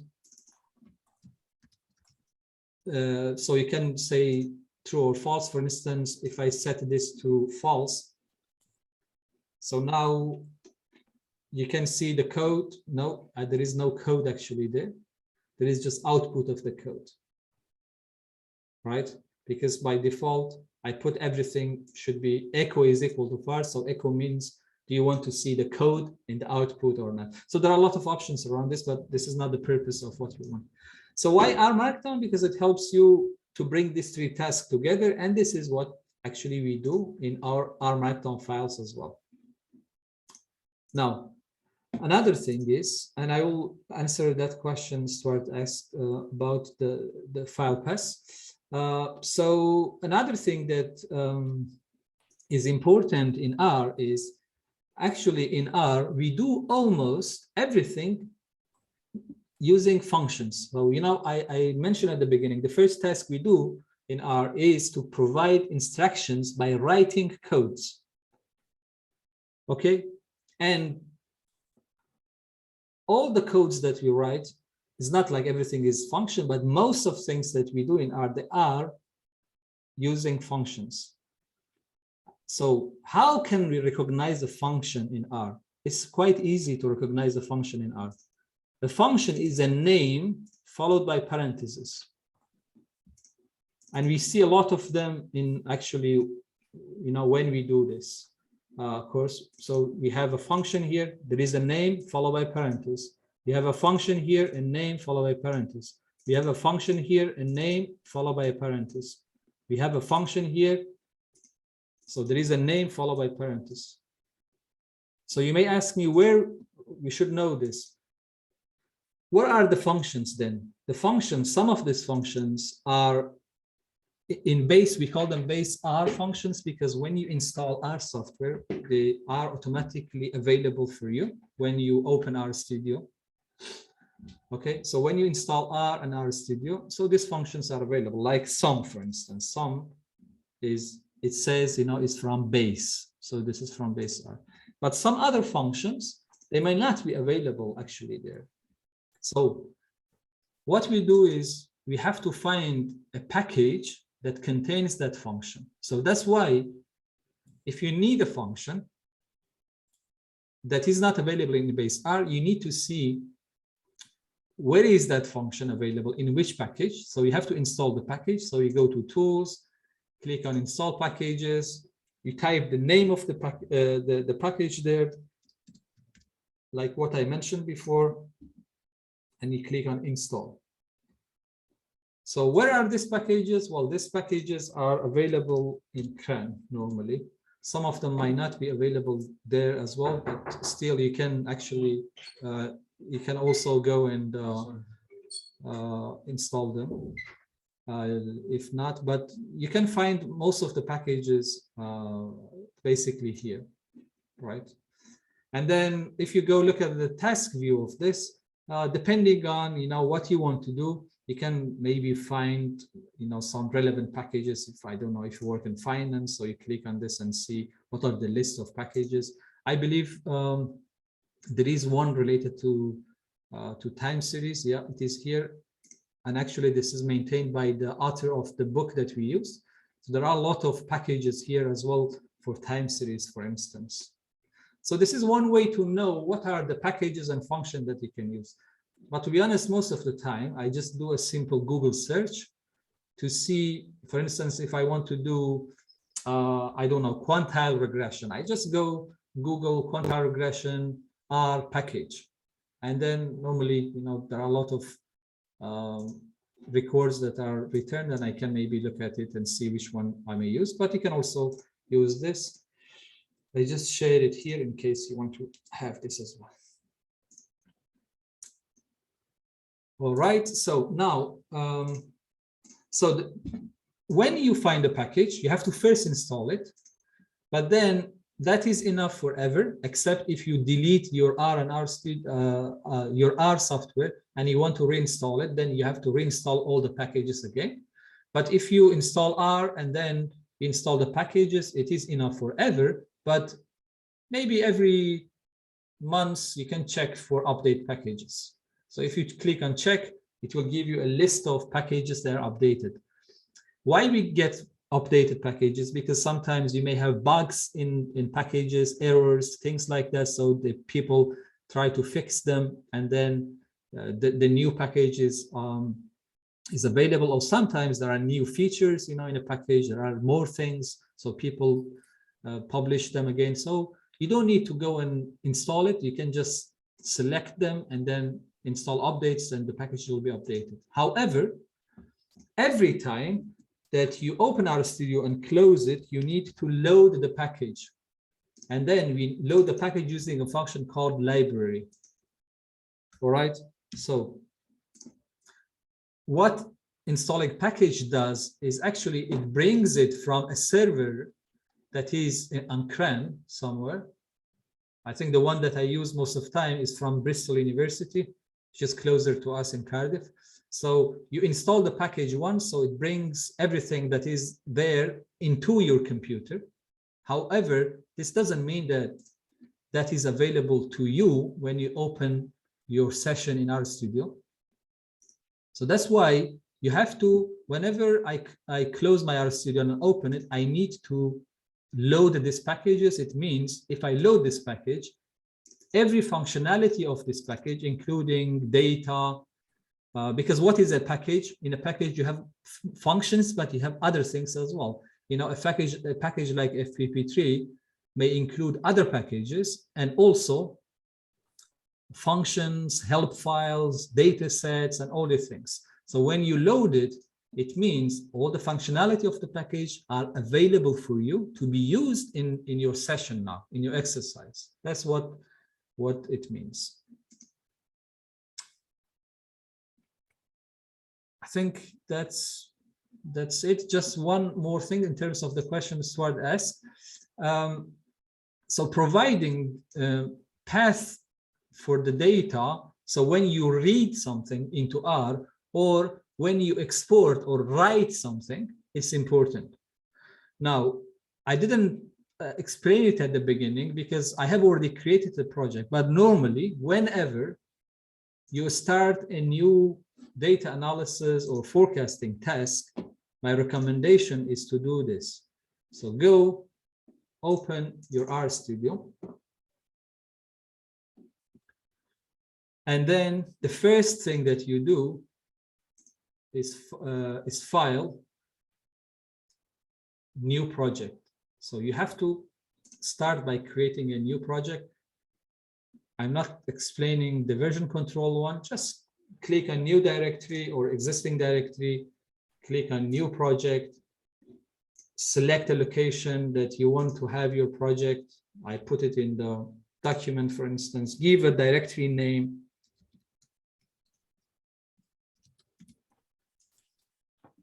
And then click on create project. All right, now I can create a lot of subdirectories here. I can create one for my data. I can create one for my result, another for R script, and so on. All right. So why this is helpful? So if I type getwd here, getwd gives you working directory. So what is a working directory in R? Is a directory in your computer that R can communicate with. Okay, it can read things from that and write it from this. So what happens normally, people, they do this setwd. You should never do this. Okay, this is something you should avoid doing it. Instead, you have to create a project.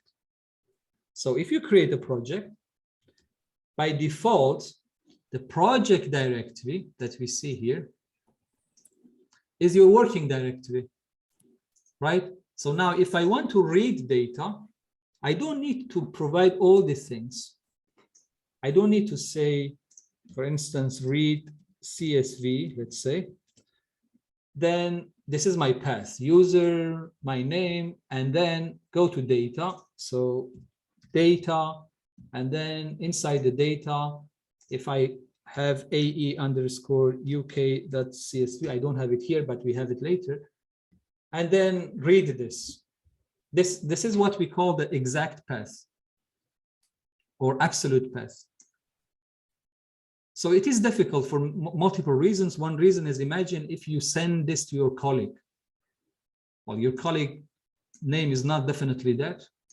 Maybe he wants to save this project in another directory. So this causes issues, including reproducibility and more work, basically, and some other issues. So what we do instead, we just do this.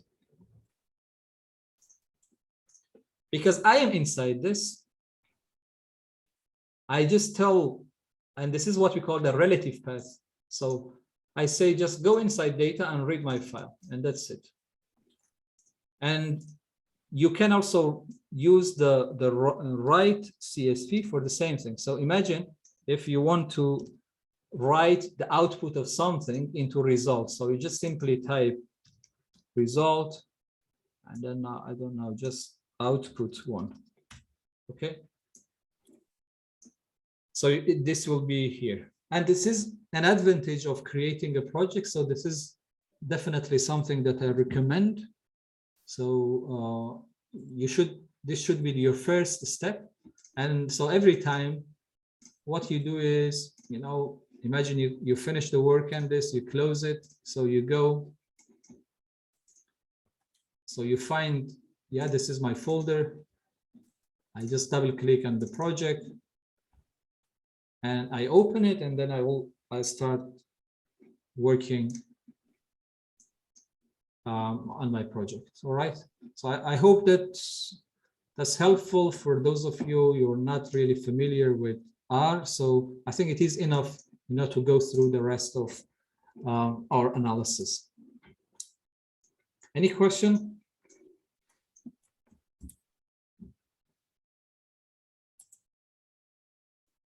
So we have about 5 minutes. So before we go to the break, so can we please open this, the first R Markdown file, which is 01 prepare data for forecasting.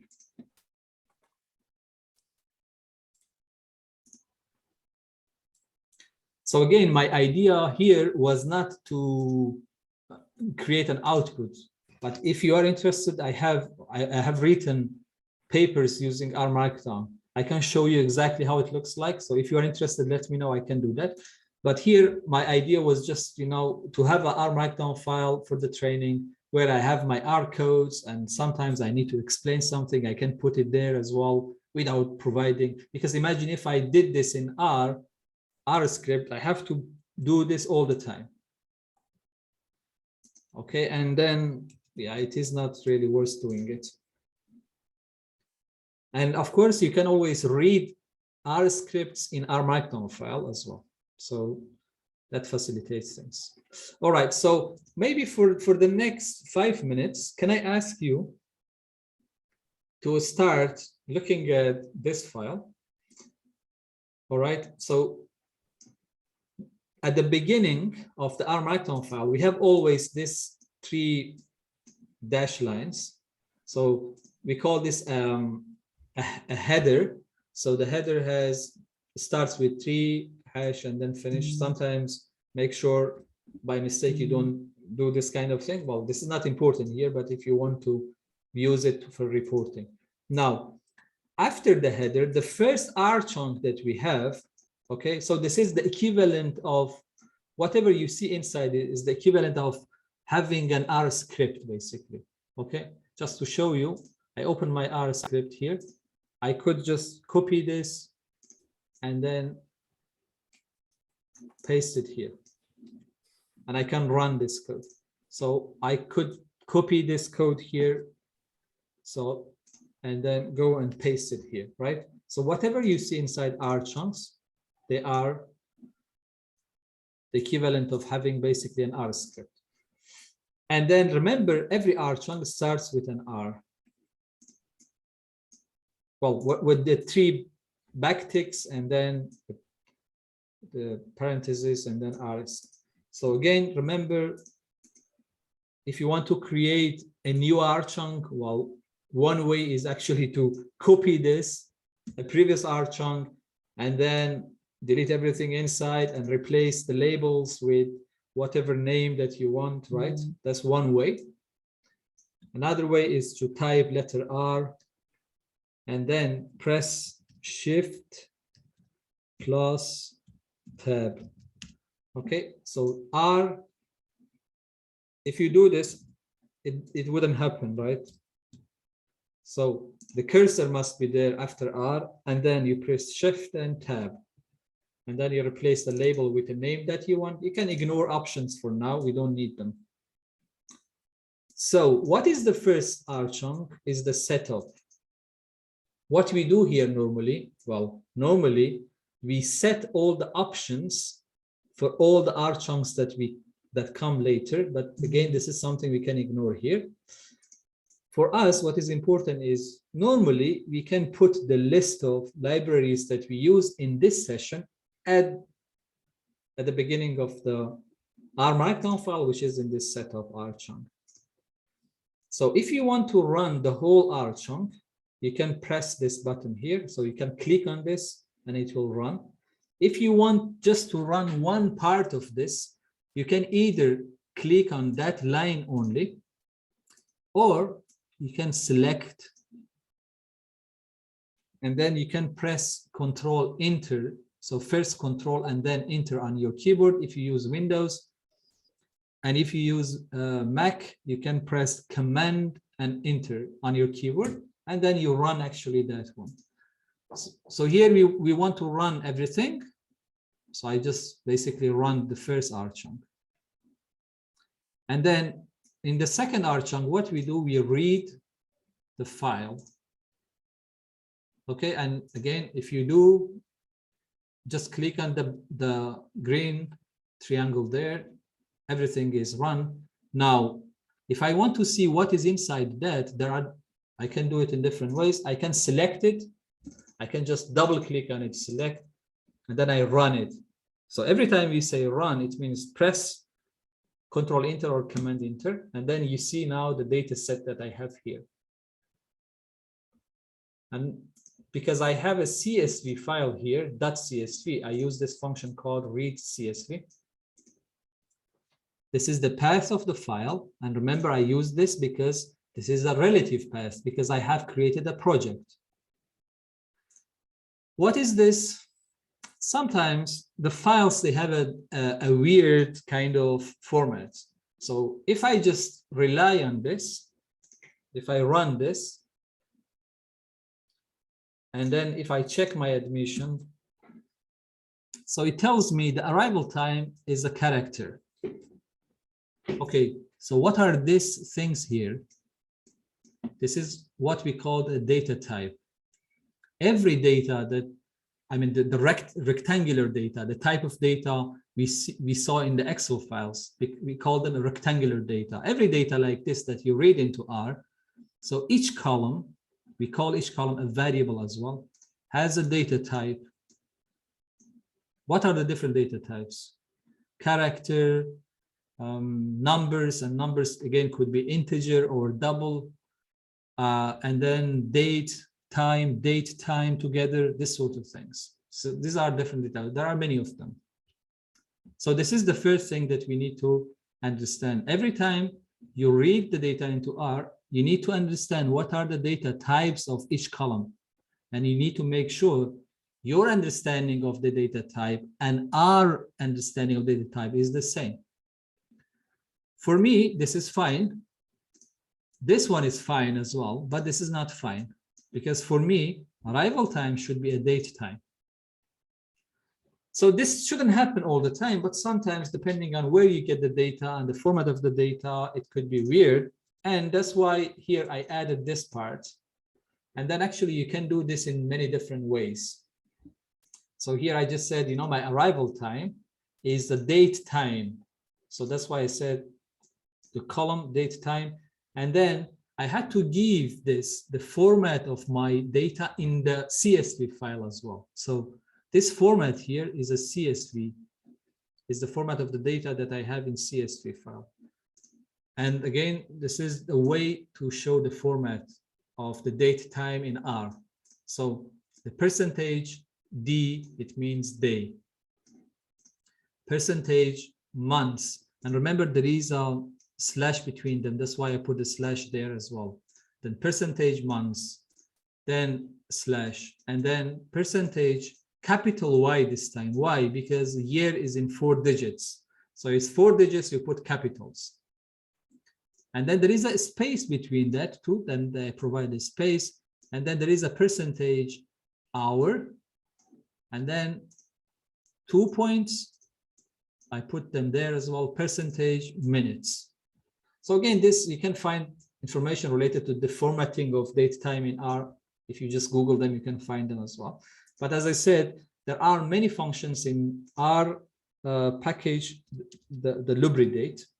Okay, so this is really the gold package if you want to work with date time objects. Maybe I will just find this as well, and I put it in the chat. You can have it as a resource as well. All right. So the lubridate is a gold package to work with date time objects. Sorry, what is this? Yeah. All right. So that's one thing. Another thing is you see something here. What is this? Tibble. What is tibble? Well, tibble is something that we call a data structure in R.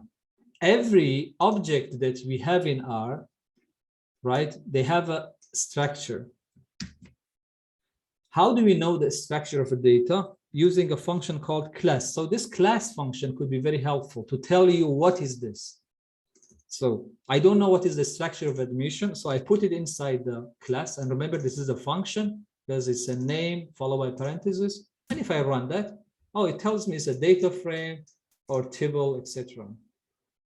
So data frame is just like a table, really. It's just what you see here, right? Is what you see. This format is just a data frame. So table is a data frame. So you can just think about it as a data frame, really. But what is the difference between these two? Just maybe to show you as that data frame. If I put it like that, and if I run it, I don't think actually it made the difference here. But normally the difference between these two here is the table, it shows you less, you know, visually what we see here, it shows you less number of rows. But if it's a data frame, I don't know why we didn't see it here, but if it's a data frame, then you see a lot of information here and it is not easy to see. So if you see table, you can just, or data frame, they are almost the same actually. And you can think of them as like a table basically with rows and columns. That's what it means. And why this is important? Because later all the functions we use, and remember we said we do a lot of things in R using functions. Each function may require a specific data structure and data type. Okay, so table is a data structure and columns here, they are data types. So they may require different kind of this, and that's why we need to understand them. So this was just like an introduction to this file. So I think we can have a lunch break, and when we are back, so I will give you some time you know, to go through this file yourself, and we can, you know, go through it together as well at some point. And then there are, you know, I left some blanks as well, so I ask you to complete these blanks. And then hopefully, you know, we can also have a chance to look at the time series graphics, but if not, I think it is okay. Let me see. All right, so if you have a question before we go to lunch break, I think I'm happy to answer.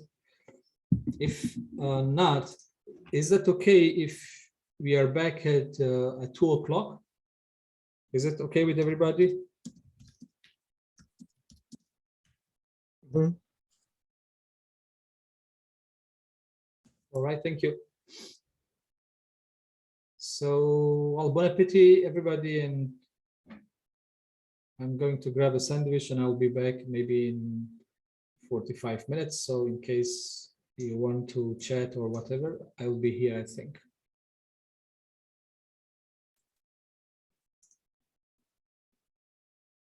So I need to maybe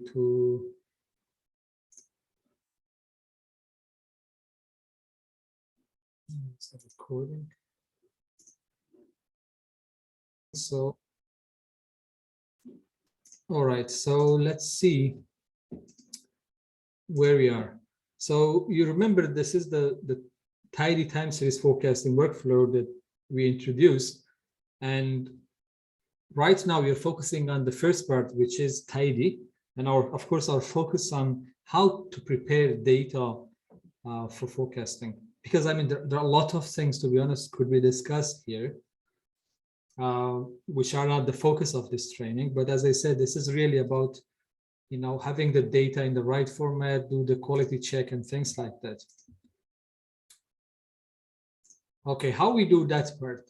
Basically, to do that part, we're relying on a package called Testable. And again, you can simply Google this and you'll find, you know, more information about this package. And again, I will introduce what is in this package later and how it is useful in doing the time series forecasting.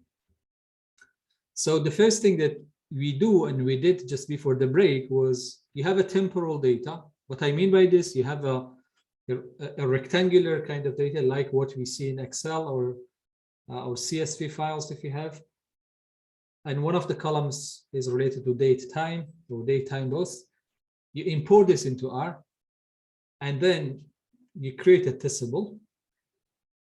And this allows you to do a lot of things, well, including whatever you could do in data manipulation, data visualization, etc. So you could still do that.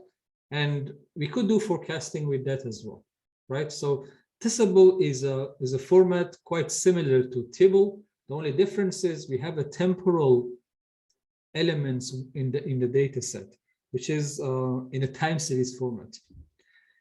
I mean, there are a couple of reasons why we do that, because at least for me, I have done the forecasting in different ways using different packages, and I quite like the tidyverse packages and, you know, doing the data analysis using tidyverse. So I prefer actually do something in time series forecasting that is aligned with tidyverse, and this is exactly the reason I use it. But in addition to that, actually it is much more simpler to do forecasting with testable and Fable, which is tidy workflow, than, you know, using other packages, because there are many packages that we could potentially use here. I think I have a workflow.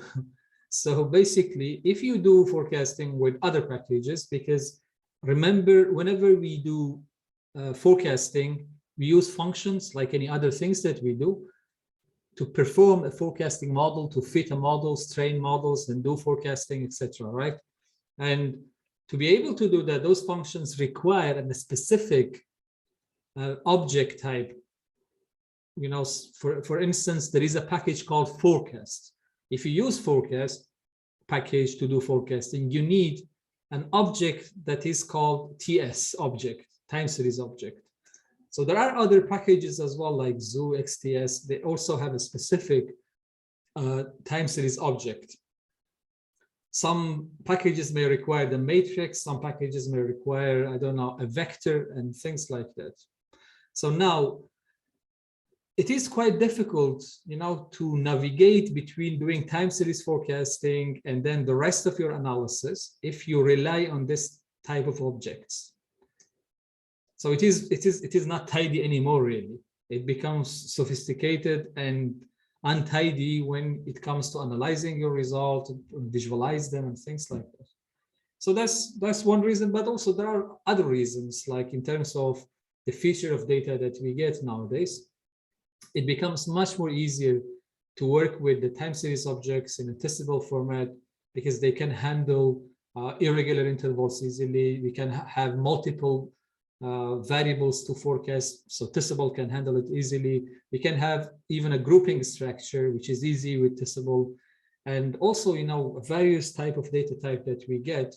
Again, it could be easier to handle with testable than just TS, for instance. So that's a major reason that we use testable for the preparing data for forecasting. Now, what we do actually can be summarized in these steps. So we have data, temporal data set, we import it into R. Then we have to, after, you know, checking the data types and everything is correct, we check whether there is any duplication in the data. And by duplication here, what we mean exactly the same row. So if you check, let's say, 2 consecutive rows, if the second row has been observed before, it's a duplication. Okay, so they must be exactly the same. If I show you, for instance, if this data, so this is one row. If I have exactly this things like before, this will be count as a duplication. Well, it doesn't make sense a lot because we cannot have 2 dates exactly, right? But if I give this to R, it tells me this row is duplicated because it's exactly the same as before. That's what we mean by duplication. All right, so where I was. Okay, so we have to check for duplications, and if there is any duplication, and again, sometimes I came across these issues and it was just a mistake. You know, people gave me data, but somehow there were, you know, many duplications by mistake, so I had to remove them. So you have to remove them, but sometimes people may give you a data set, but they don't give you all the information in the columns that make each row a unique row. So you may come across a data set where there are duplications, but this duplication could be because you don't have, you know, other information in the data set to see actually these are unique. But again, you need knowledge context maybe to identify this sort of things. So anyway, when you check duplications, if you find duplications, you have to fix them. So if you believe these are just duplications by error, you simply remove them. But if you think that no, these are genuine information, but you have to count them in your analysis, then you have to find a way to deal with them and count them. So basically, what you have to do is you have to make each row somehow unique.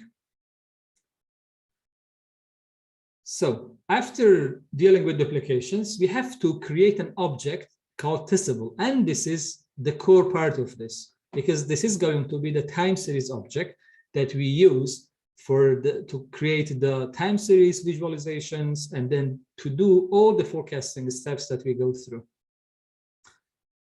So after creating a testable, we have to check the time gaps. This is also called implicit missing values, because in R we have 2 types of missing values in general. We have explicit missing values. So these are NA in R. So whenever you see a letter N and then A, that means that's the missing value for R. And what is a missing value? Well, it means I don't know, and basically no one knows. That's the meaning of missing value. We could have implicit missing values. It means these are the missing values that we cannot see in the data as NA. Somehow they are hidden. So we have to find them and deal with them as well. But because we're talking about time series here, we call them time gaps. Why?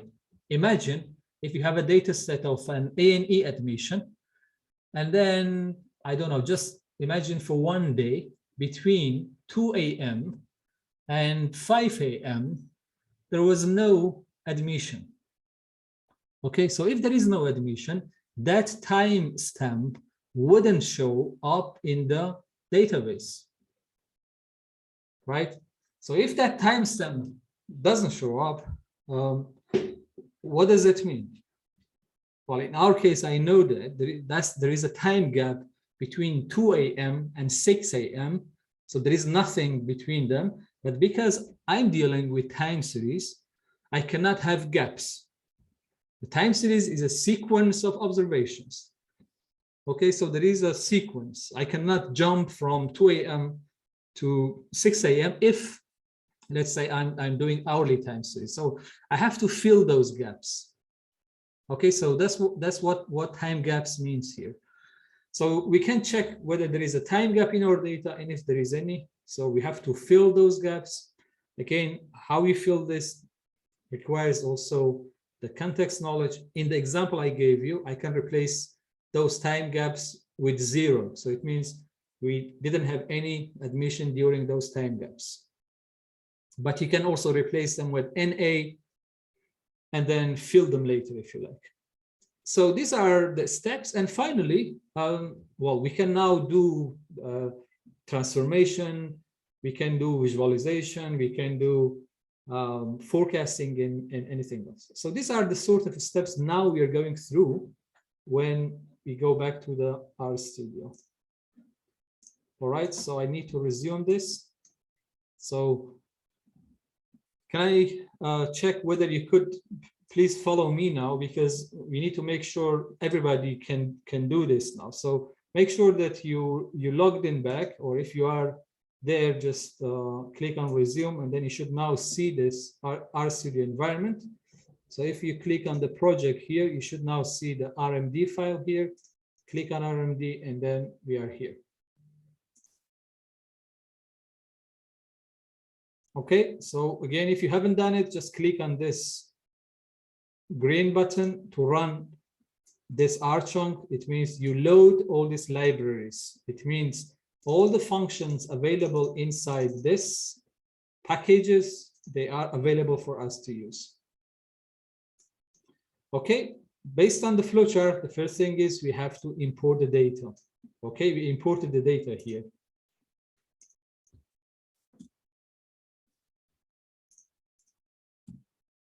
Okay, the second thing is you have to check the arrivals, data type, type of injury data type, and gender data type.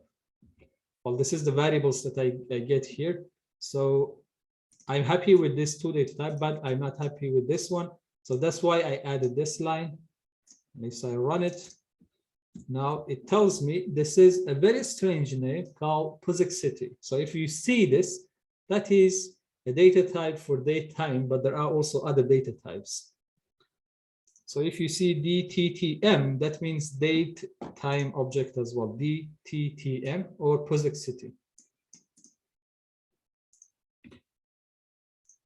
Now, if you want to work with your own data and in RStudio Cloud, what you can do is you can go to the data, click on upload, and then choose browse. Let me see if I can now choose file. I have, I think, the data set here. So the blood plate demand. So click open. Okay, do it again. You are here in the project. You can click on data, click on upload, choose file, select the file you want to put in the data directory, and click OK, and then you see it is here. And if you don't want that, well, simply copy and paste the data in the folder you have in the project. So just copy simply, like if I want again to do it here, just go find the data that you, your own data, Control C, copy, go to the folder where you have the project, go to the data, and then paste the data there. So that's the first thing you need to do if you want to work with your own data. Now, let's copy paste this. All right. So this is what I want to, this is the function I want to use now to read the new data set. And actually, I can just copy this as well. So my file is this, is in data. I just actually use this functionality to copy this, or you can type it simply, but I copy it to make sure there is no spelling mistake. And then I can read it. So the thing is, as you can see, you see that actually, even if I read this, but it didn't appear here. And if this is the case, it means even if I imported this data, I wouldn't be able to use them later in my analysis because I didn't assign it to a new name and use that name later. So that's why when I read it, I say, okay, read it, but assign it. By the way, the shortcut to this is Alt minus. So if you press Alt and then minus on your keyboard, you should get this assignment symbol, so you don't need to type it. Okay, so press Alt and minus, and then if you use Mac, it is going to be Option and minus. Okay, so read the data, assign it to a new name. We'll just call it blood plate. And you may also realize that in my namings, I try to use specific names, I mean informative names, and sometimes I'm using 2-3 words together, and that I separate them by underscore. This is a good practice.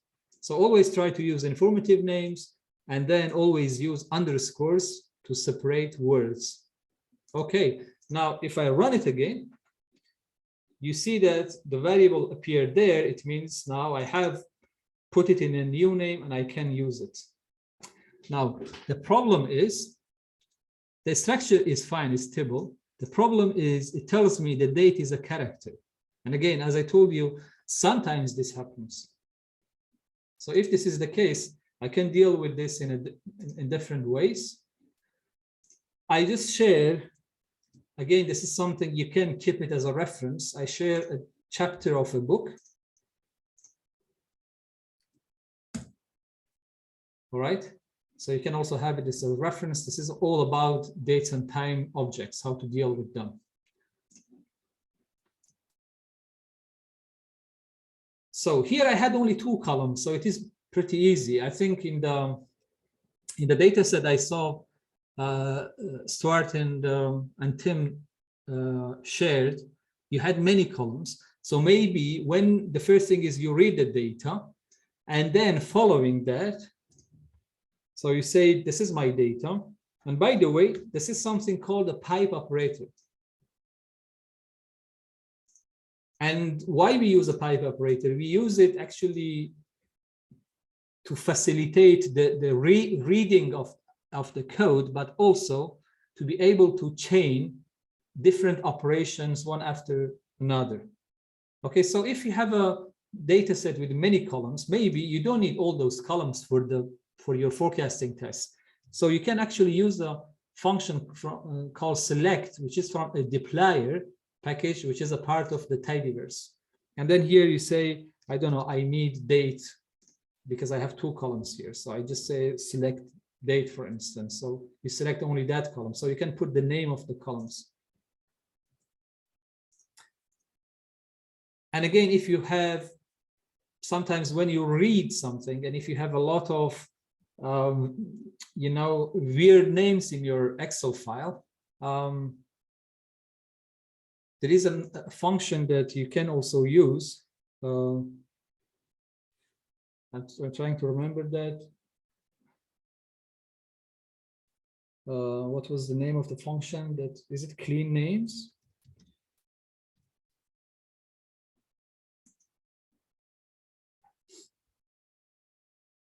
Let me see. So this is function.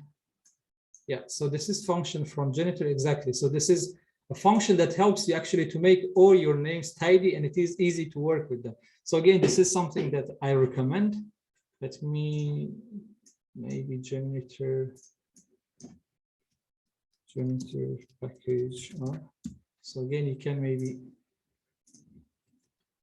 have it somewhere, and I don't use many functionalities here. They might be useful, but the one I use is clean names. So whenever I have a big data set and I import it into R, actually I do something like that. So I use a pipe operator and I just simply say clean names. And by the way, sometimes if you have a package, but you use only one function from the package, is always a good practice to not load the package at the beginning. Instead, you do something like that. So you say, I just want to use this function from this package. So you could do something like that and avoid loading everything from that package if you don't use other things. But here I don't have many variables, so that's what I don't need to do it. And my names are fine as well. Okay, but you can also keep that, so you can take a note if you like, and try to do this later. All right. So if you have many data, many columns, you can do this first, and then later you can select as well based on the name of the variables that you have here. Okay. So here I have two. I don't want actually to do it, but just to show you, if I select only demand, then it returns only the column that is demand. Now, but I wanted to do something else. I wanted to, well, I told you what is a pipe operator. Is just an operator that helps you to read things. And if you like, these two things are actually the same. This and this are exactly the same.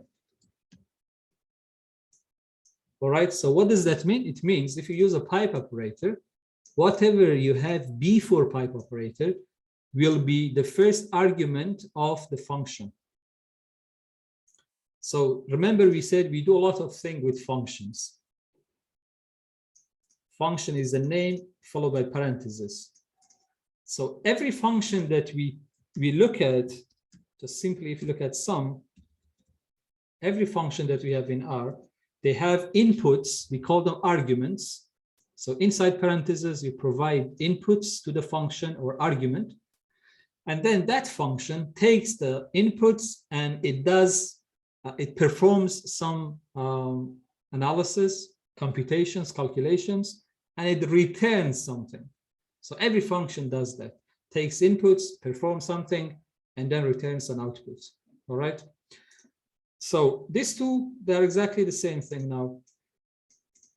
So you can either do that or do this, but I use normally pipe operators as a habit. So I'm happy with that. So you can also maybe do that. Okay. So what do I need to do here in a case, you know, I have a data set like this, and then my, again, date is not actually, date is character. Well, I can use a function called mutate. So what mutate does, again, is the function from dplyr. You can use it to create a new variable from existing variables. You can also use it to replace the existing variable with something else, and that's what I want to do. The first argument that comes after mutate is the name that you want to create, is a name you give to the thing that you want to create, or the column in our case that you want to create. Because here I want to replace this column with something else, I use exactly the same name. I will show you what happens if I use different names. So what I want to do here, I want to make this column to appear as date. Okay, so what is the format of this? That's the first thing I have to know before any changes. This is the day / month / year. Okay, how can I do that? That's where you can actually look at the lubridate. So lubridate has different functions. For instance, this one is year, month, day, but mine is actually something else, right? So mine is day, month, and year. Okay, so I have to use this function. And I say, take this column. So I put it there and then replace it with the other. So let's see what happens if I just do something like this.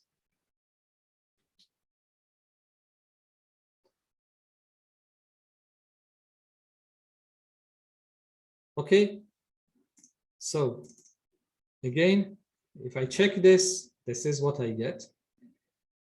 So I do mutate, and then I use this function from lubridate to take this column, and then because this function is for this format, is day, month, and year, and then if I do that, then it returns now any data, and I have the column that is date, and I can do the rest of my analysis. So remember, this is important, because if your variable that is related to date time, it doesn't have the right data type, which is a date or date time, then you cannot actually do the rest of analysis.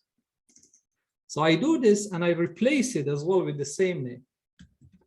But you could also replace it with a different name if you like, or I don't know, or something like right format, correct format. All right, so, and this is the data that you get.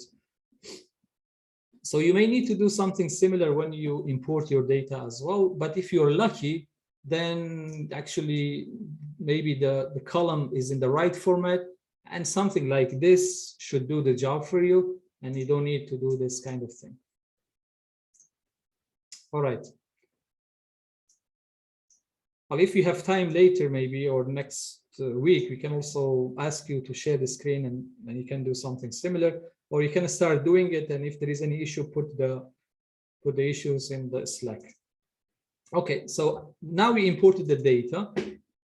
So I just did that to show you something simpler. You know, look, this is quite simple. I have already the time series. For each date, I have the demand, let's say. So this is a daily time series, because for each date or each day, I have the measurement. But this one, the admission one, I don't actually have it. So that's why I mentioned this is probably the most complicated one in terms of how to prepare the data, because I have the timestamp, but I don't have any measurement. So I don't know how many admissions I had every day or every hour or every half an hour or every week or every month. I have to do it. In addition to that, I have two columns as well. Gender, actually I have only male and female here, and type of injury, minor or major, something like that. Okay, so but what we care about here is this one, is the timestamp. All right, so now I can keep this as well. Maybe I can come back to it later. So the first thing after importing the data and checking if the format is in a data frame, which it is here because it's a table data frame. And then I checked, okay, the data types are okay with me, then I can proceed to the next one, and I check duplications. So that's why I took the data that I had here and I pass it to the function. You can also read this pipe operator as then. So I say, take the admission data, then check duplicated rows, then sum them. So what this does actually, if I run it, it takes a few seconds, but it will run. So this function goes and check if every row, and if that row has been observed before, it returns true. If it is not, it returns false. So you see, for instance, if you go here, there is one true here. So it means this row has been observed before. That's why we see it true. So what we do with the sum, I go and I add all the truths. So 1 true, 2 true, 3, 4, etc. And that will tell me how many duplicated rows I have. So if I run this time, it tells me how many I have. Well, I have about 41,000 duplicated rows. I believe this could be a mistake, so that's why I want to just remove them. But again, in the real world, you may investigate why these are duplicated. Maybe I'm missing some information in the current data I have. In that case, you can maybe create an artificial column and then create a unique ID for each row. Something like that could help as well. So if I want to remove them, I use a function called distinct. So I take the data and then I say use distinct from dplyr. I just put this deliberately to tell you this function is from this package. So by doing this, actually I will get rid of all the duplicated values. So this now data set shouldn't have any duplicated values. Just to do a quick check, I can copy paste this here.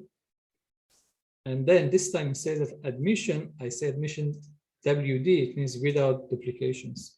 And it should return 0.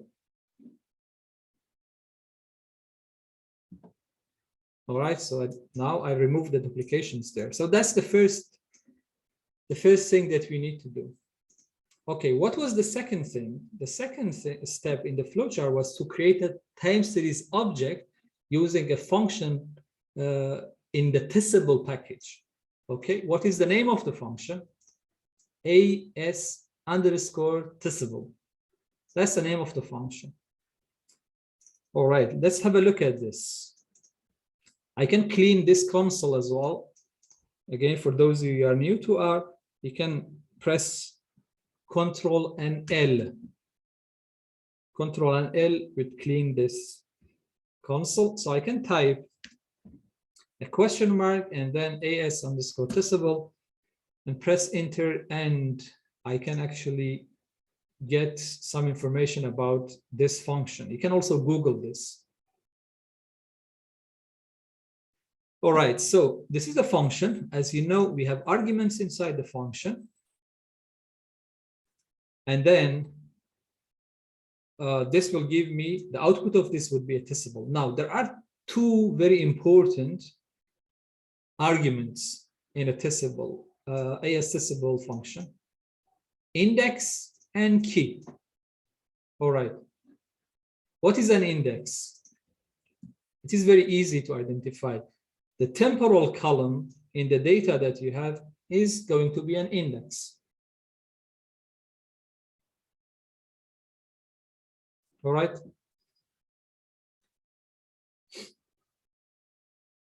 Okay, so the index is equal to the name of the variable in the data.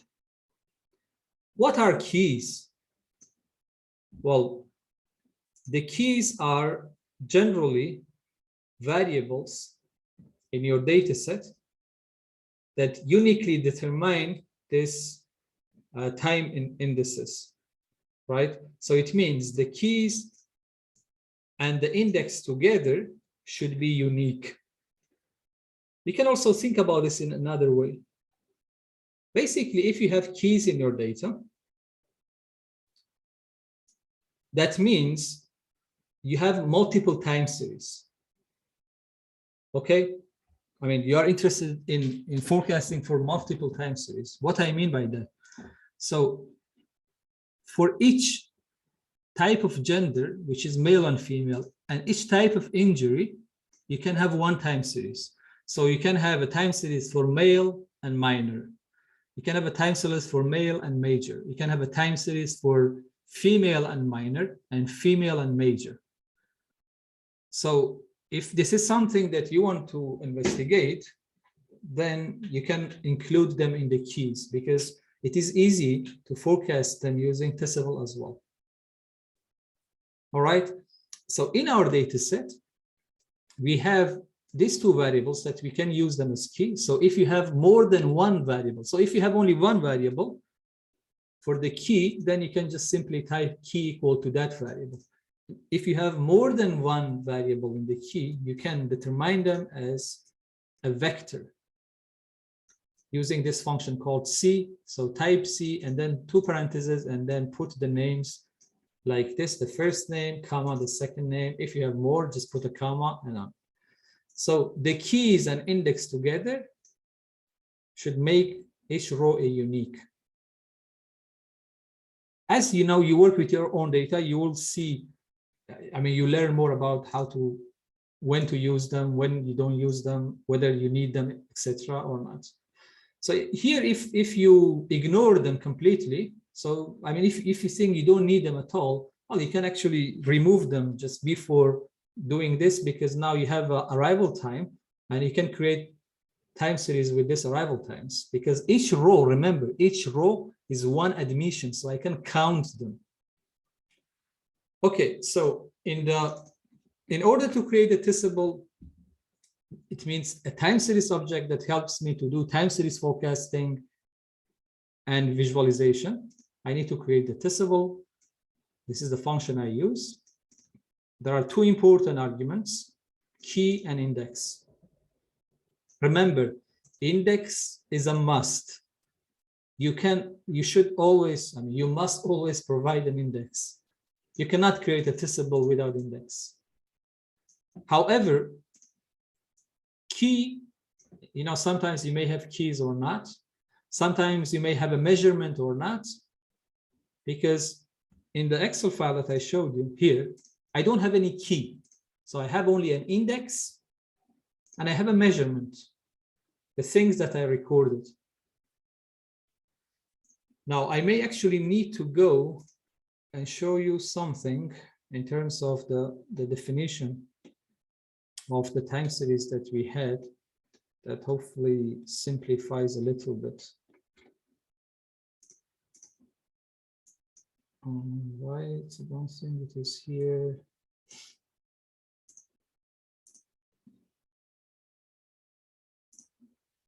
Let's me.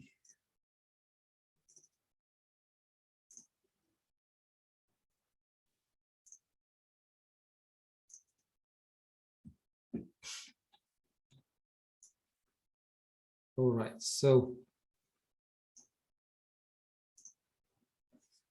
Okay, so well, some of you might be familiar with what is a time series, but I think we need this definition to be able now to connect them to the testable.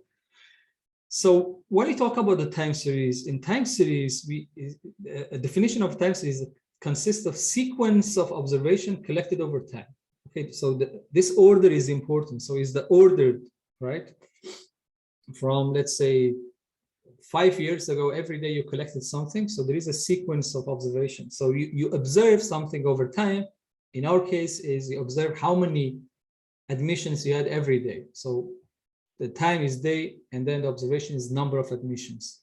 Okay. Well, at least for the purpose of this, and then in majority of time series, we assume we have equal intervals. So if we talk about the daily time series, it means the interval of if they are exactly the same.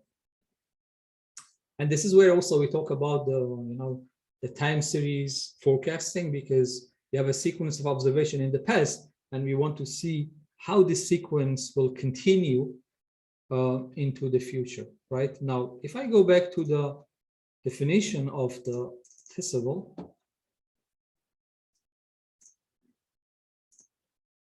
all right, so we can actually, in terms of the way we define the time series object, we can think of a time series as a list, right?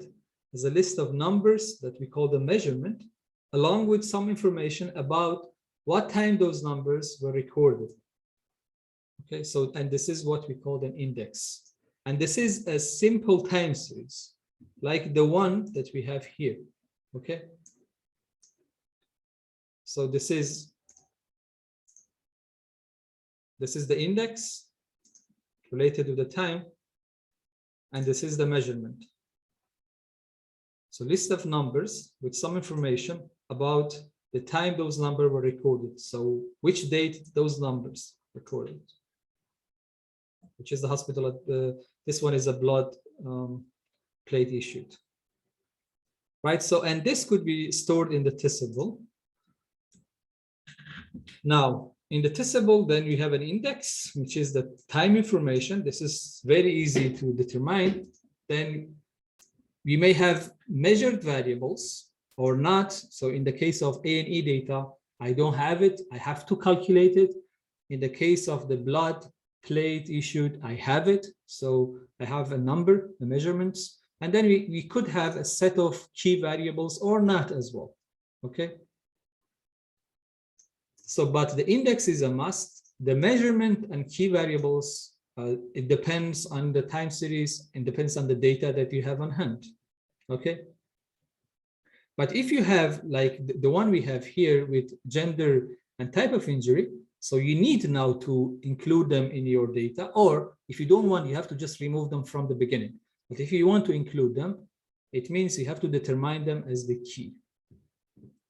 All right. Now, let's go back to our studio. So we have the key and index. Now there is one more argument. And this argument is called regular. Do you have any idea what this regular means here? In this case, is equal to false, but it could be equal to true as well.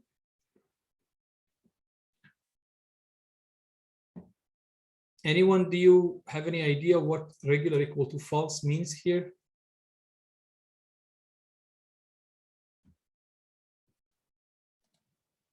Could I have a bash at it, Barham? Is it, if it's regular, does that mean that the gaps in the arrival time are all the same? And if it's false, they're different? Is it anything to do with that? Yeah, it's actually related to the arrival time. That's correct. But what equal false mean here? So this regular is related to arrival time here, but if you want to generalize it, this regular, it's related to our index, basically. Basically, it tells us whether we have a regular interval index or not. In this case, the time interval between arrival time is not regular, it's irregular. So that's why I put regular equal to false. So if you have a timestamp, and because we have an admission now, I have another admission in 2 minutes time, I have another admissions in 10 minutes time. So the time between those arrivals is not equal. So if that's the case, you can put the regular equal to false. Otherwise, you can just leave it as default, which is true. For instance, if I want to work with this data, I don't need regular equal to false because the time interval is 1 day, and it is so regular is equal to true. All right. So again, this is something you need to have in mind. There are some other, for instance, this dot drop equal true. Again, this is something you may want to look at it because sometimes you may have many time series. For instance, in supply chains, you have 100,000 of time series. So sometimes the beginning or the end of the time series might be different. And this dot drop is used actually for that, and it could take different options as well. But anyway, this is not something we have and we discuss here. All right, so basically this is how we get a table or a data frame and how we convert it to a tissable, which is a time series object. So we take it, we pass it then to tissable, and then we determine index keys depending on whether we have them or not. And then again, the regular depending on whether the intervals of the index is regular or not. So for instance, if I wanted to do this one, okay, can you tell me what should I put here? All right, so if this is my data and I want to make it tissable, can you tell me what is going to be index, what is going to be key here?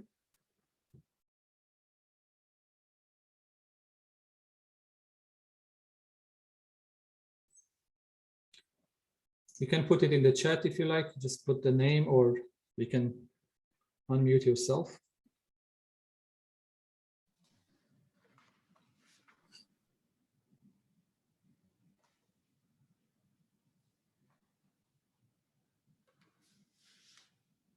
You should be able to tell me what is the index, at least. Date for index and key for demand. So date is index. Is the demand is key? Demand is a measurement, so we don't have an argument for measurement. Actually, I don't have any key here. I just have an index, and that's it. So actually I can create a testable now by just providing that. So if I had an extra column here called gender, for instance, and then I could say, okay, for each date and each type of gender, how many demand I had, then I had to put key equal gender. But I don't have any key, so I have only measurements. So I just measure the demand for each date, so that's why I just need an index. So it is really an easy one here, but the one that we're looking at is quite difficult. Okay, now let's run this R chunk, and then let's select this object and then run it as well. So, and see what we get. Now this is a bit, there is a bit of information. It is important to understand this. First of all, look at this. It tells us this is a testable. This is the total number of rows. This is the total number of columns. What is this symbol inside the brackets? It tells us the time interval or temporal granularity, actually, because we talked about it before. If you see this interrogation like symbol, it means we don't know what is the time interval, or the time interval is not regular. That's what it means. And this UTC is the time zone. Again, I don't talk about this, but if you want, you can change always the time zone using lubridate functions. There are a couple of functions that you can use for that as well. What is this? This tells me what are the keys, and inside this, it gives you the total number of time series based on the keys. Because I have two types of gender, female and male, and two type of injury, major and minor. In total, I have 4 time series. So that's how we can read the testable. Okay, now what is the next step? Well, I have my, so I'm going actually to line 79, so you can, if you want, you can go there as well. If you have maybe time, you can read the text. So I'm going to explain that as well a little bit. So now I have my testable, but the problem is to be able to do the time series analysis and forecasting, I need to create a time series where I have a regular interval and I have a measurement as well. So I need a bit of data manipulation to be able to do this.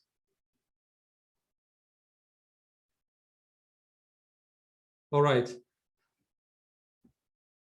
So, but basically the question is how to make an irregular temporal variable, how to convert an irregular temporal element into a regular interval temporal element or temporal granularity. So this is an arrival time, is a timestamp. I have date, hour, and minutes. So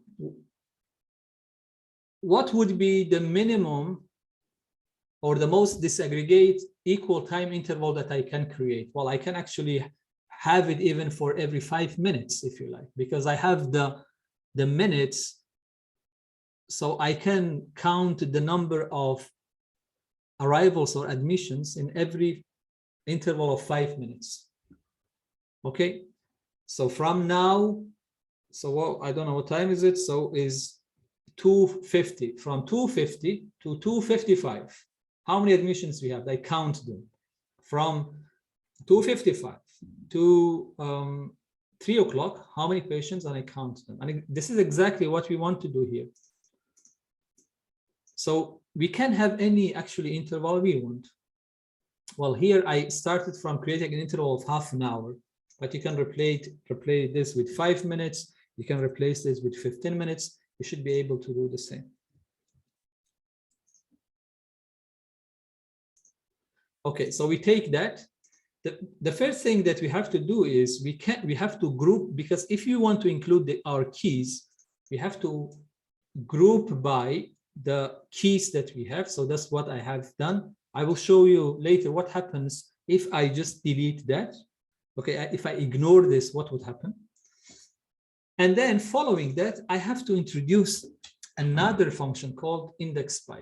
So basically what I'm saying is I'm saying group by each type of the keys. So for each type of gender and each type of injury. So go and first create a new variable called time with an interval of 30 minutes. And then for that interval, index by means for each interval that I create here, go and summarize arrivals.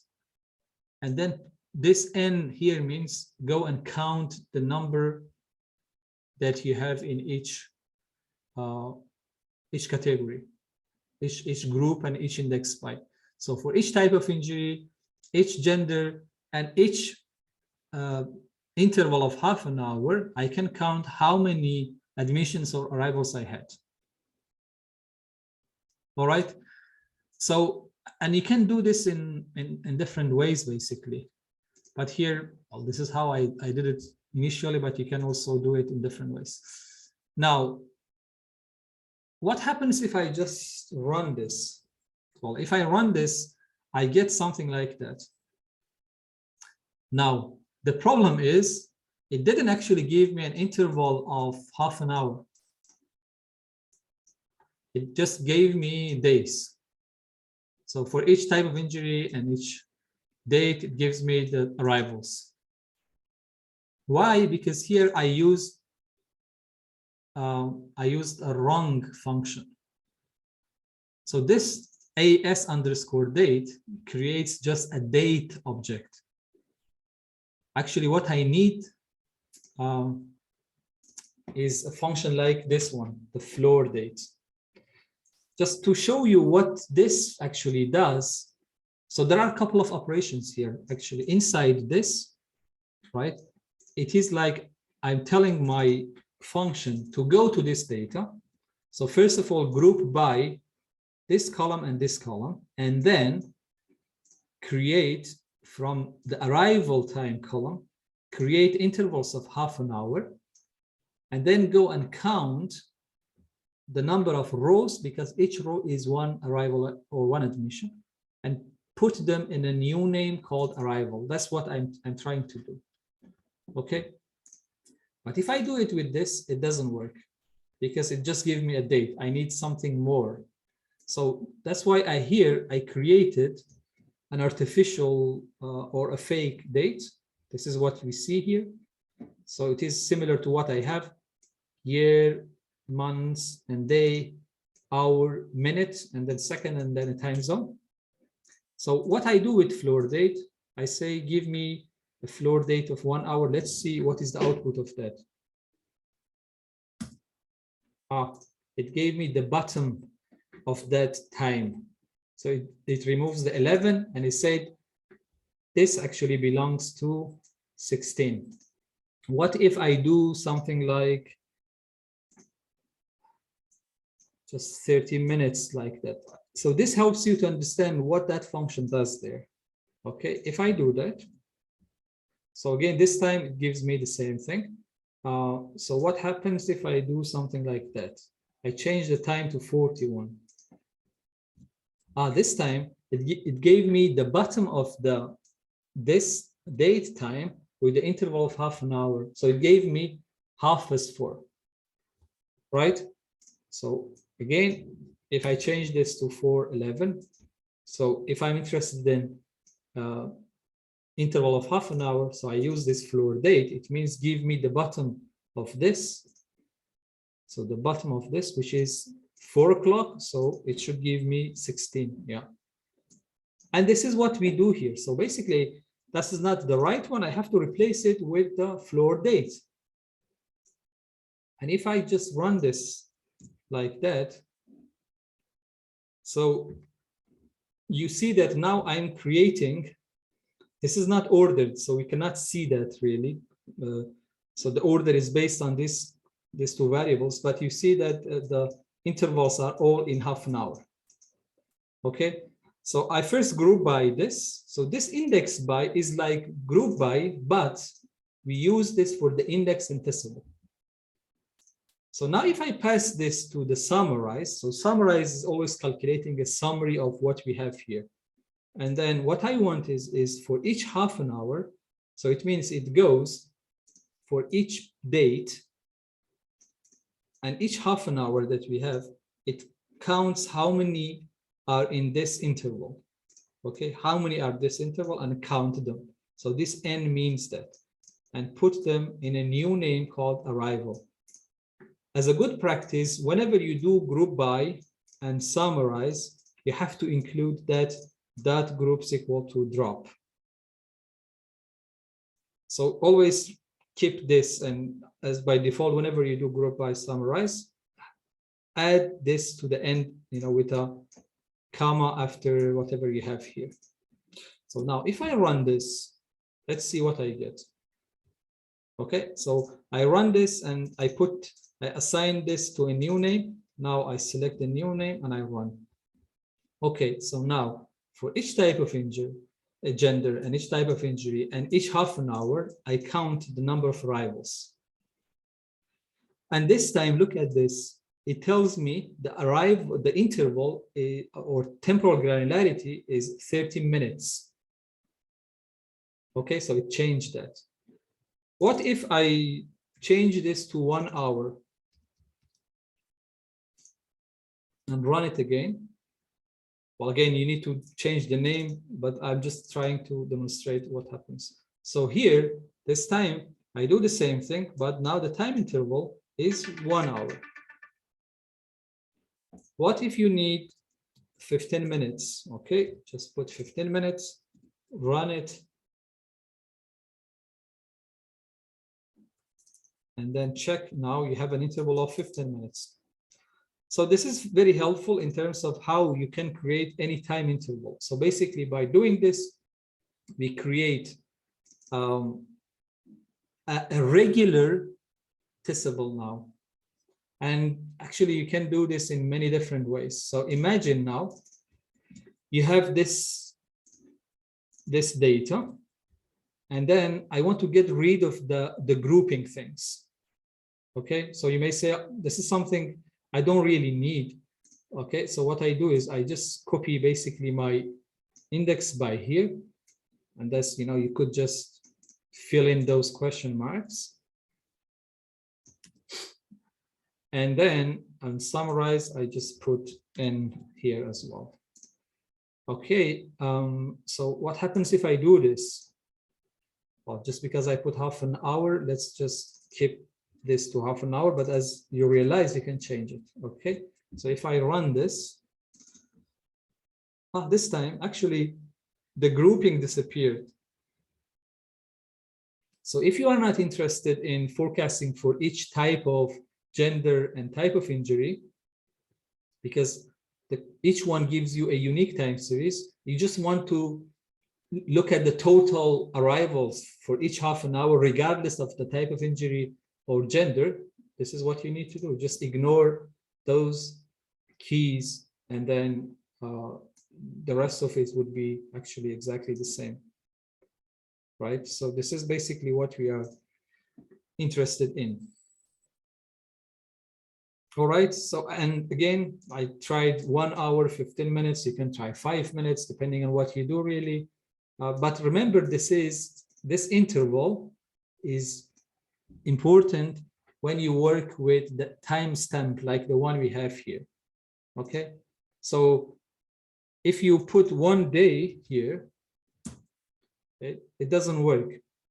Okay, this interval is for the timestamp, so you can have an interval within the hour. So 5 minutes, 15 minutes, 10 minutes, I don't know, 30 minutes, 1 hour. So 5 hours, it works around this, but not with day or months or so. You shouldn't try that. Okay, so if I do, for instance, the hourly one, okay, so again, I take that, I want to ignore that, and then see the number of arrivals in 1 hour. So again, this is, I need to index by, calculate the floor date, and then summarize. Now, if we go back to the where we had the flow chart, it is not here actually, but in the flow chart, after creating a testable, we said we need to check gaps, time gaps. So there are a couple of functions that you can use there. The first function, it just tells you whether there is a gap or not. So is it true or false? Here we have gaps. Scan gaps can actually tell us where are those gaps. And then the count gaps also can count them, and this might be helpful for visualization. So it tells you between what time and what time there are time gaps. So there are many of them here as well. But the most important one for us is just to know whether there is a gap or not. If there is no gap, that's fine. You don't need to do anything extra. If there is a gap, then you have to do something more. So this is something we have done so far. Now, if you want to fill this, basically I could, this is exactly this code, right? Well, I could add this grouping here as well.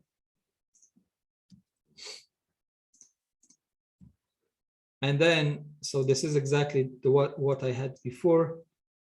And then I pass it to a function called fill_gaps. And now, because I have time gaps, this function goes and automatically fills the index with those time gaps. But we have to tell the function what to do with the measurement, right? Because remember, when we do this, okay, because we pass the output of that to the fill gaps. So when I do that, right, in this case, well, if you want to ignore the injuries, you can also do that or not, right? So if I pass this to fill gaps, because we have some time gaps, this function will automatically fill the time, but we have to tell what to do with the corresponding arrival for those time gaps. And because I know that, for our example, if the time gap is there, it means we didn't have any arrivals. So I just simply put those arrivals equals 0. Okay. By the way, this dot group equal to drop could be here, or you can add it at the end as well. It's exactly the same thing. So you can have either that or this one. And if I do this, and then I check, now you see now some zeros appeared here because we had some time gaps. And then whenever we had those time gaps, I replace arrival with 0. But you could also, in this case, doesn't make sense, but if you replace this with NAs, you can have the NAs, and then now you have to fill them by another method, but I replace them with 0 simply here. All right. Okay, I think we can have a 10 minutes break to maybe have a glass of water or coffee, and we have almost done most of it. So I think when we are back, I will give you some time to review this and see whether there is any questions. So I think the rest of the time is just for you to go through this our Markdown file and then try this and see whether you understand it, whether there is any question or not. So let's have 10 minutes break, and so we will be back at 3:15.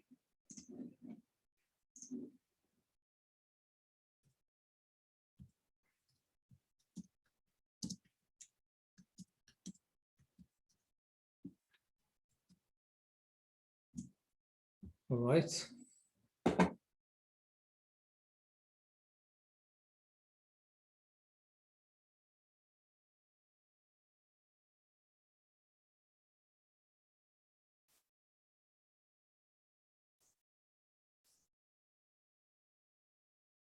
All right, everybody. So before I give you maybe about 15 to 20 minutes to go through this, there is one more thing that I want to highlight, and then I give you some time, to go through the script, maybe take notes, start, running different part of the code and see whether there is any question or any doubt or anything that I can help with. So remember, after importing the data, we realized that the time granularity or the index that we have is irregular. So that's why the first thing that we had to do to make it a regular interval, and then we could go for any time interval. Well, this time interval is a function of different things. Maybe the most important one is the decision that you want to support. What is the level of the time granularity that you need to the decision for the decision? That's one thing. The second thing is, depending on which level of time granularity you pick, the features of time series may change as well. For instance, in an hourly level, you might be able to actually capture different seasonality much better than, I don't know, going to a quarterly level, for instance. So there is a balance between what is the right level of time granularity that you need to pick. Another approach that I discussed very briefly this morning was, you create different time granularities and you forecast in all levels. This is something called temporal hierarchies or temporal aggregation. So you can forecast a different level of temporal granularity and then somehow reconcile a forecast. So it means initially you generate the forecast independently at each level, so separately, and then later on you use all this information that you have at all the levels. I mean, by information here, I mean the forecast, and then you can reconcile this forecast and regenerate the forecast in those levels. If you are interested in this, let me know. This is called temporal hierarchy, and it is helpful when you want to generate the forecast at multiple levels of time granularity. So the decision and what time granularity you want to focus on, again, is an important decision that you have to make. But when you made that decision, so you have now a regular testable, and following that, you can actually create any time series granularity that you want. For instance, when we had the hourly time series, because this is now is admission on hourly, of course, for each type of gender and type of injury. Well, if you want to create a daily, it's pretty easy because you can just use index by, and then you extract now the date, because each date is a day, the date part of this variable called time. So that's why I say take the variable time and get as underscore date. It means get just the date part of it, right? And then for each date, go and then sum this arrivals. So whenever the date is 1/1/2010, add those numbers together. That's what I use sum here. So if I do that, then you see that now I get a daily time series. And again, here I ignore the grouping, but if you want to have the grouping there as well, you can just include them like that. And if I run it now and I look at the daily, now for each keys and each day, I have the arrivals or admissions. So if you have a sub-daily testable, like the one we have here, so sub-daily, it means hourly, half an hourly, 15 minutes, 5 minutes, whatever. And then if you want to get the daily from it, simply you need to use the AS underscore date there. What if you want to create a weekly time series? Well, you can either get a daily that you have created, or even the one that you have before. It doesn't make any difference. So in this case, I took the daily one that I have here, and then I said, take the dates and then give me the year and the week of that date. And that gives you from week 1 to week 52 or 53, I think. And then again, it's the same thing. So I can index by that week and then summarize the arrivals, which is the sum of the arrival again. Well, remember I put this an S there, but you can, this is your choice basically. And now if I check this now, you see that for each year and each week, I have the total numbers. Well, I could also include, so here, let me see. I could include the grouping or not. So here I don't include the grouping, for instance. So if you want to create a weekly time series, this is the function that to remember, year, week. For the daily one, you can use AS_date. What about monthly? The function is year, month. So you have a temporal time granularity. This must be regular. In our case, this one is date, but again, this must be a variable from this date. Okay. So this date is a variable in this date. So year, months of this, it means go take this and then extract which year and which months is that. And then for each year and each month, sum the variable arrival. So again, if you do that and you run, then now you get a monthly time series. So for each year and each month, you get the total number of arrivals. And you can do this for quarterly and yearly as well. So the function to use for quarterly is year, quarter. All right, so this is what you get. So for each year and each quarter, you have the total arrivals. And if you are interested in year, just you can use year as well there. So you can get the total for each year. Right, so it is pretty straightforward to get it, to get different time granularities when you have the first tessable that is equally spaced. So now I think what I would like to do is I will give you 15 minutes. So you can go through these R chunks, you can run them, you can see whether you understand the functions and different steps that you've gone through. And if there is any question, I can answer. So what I strongly recommend is now, like, try to do something similar to what I have done here. So try to import your own data and then see how you can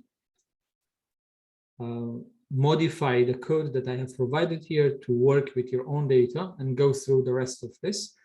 And if one of you is happy, after the 15 minutes, you can share the screen and then I can help you, to go through this. And I'm sure this would be helpful for others as well to see how you do it. And we can get also some better ideas.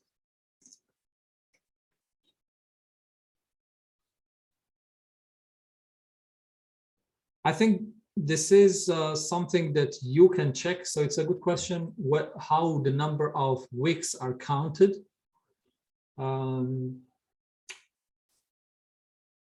I'm not very sure. I need to check that. I think, so you said is weekly Sunday to Saturday or Monday to Sunday. I believe it is Monday to Sunday, but let me check that and I will get back to you. That's a good question. I think in LibriDate, you can determine the start of the week, but I don't think actually you can do it with this function. But let me check and I will answer that as well. Okay, so I will give you then 15 minutes from now. Please, take your time, go through this R Markdown and try to run this R chunks and see if any question. You can either unmute the mic and speak, or you can put the question in the chat. So let me put 15 minutes here.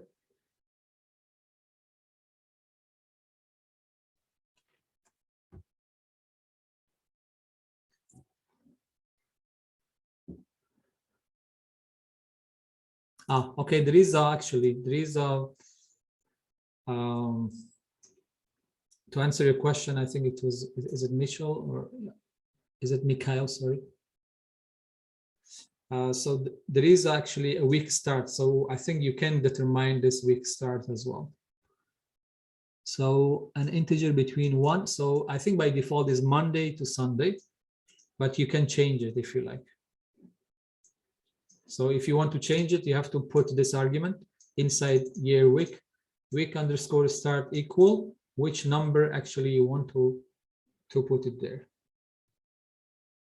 And as I said, this is something we have it in Lubridate as well. So you have to use this argument.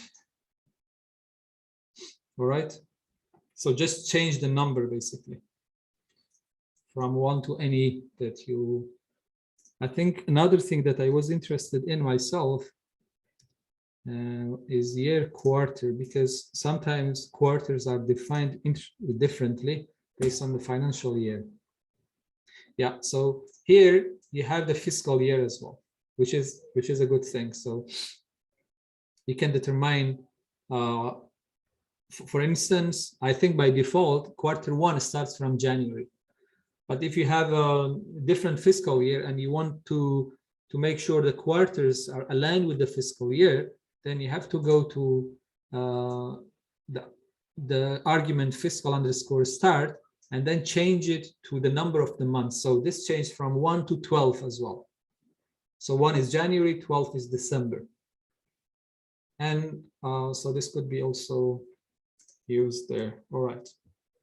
Okay, so you have about 13 minutes. Please take your time, run things, take notes. So I will give you some quiet time.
All right, everybody. I think we have about 20 minutes, so I can answer any question if you have tried something.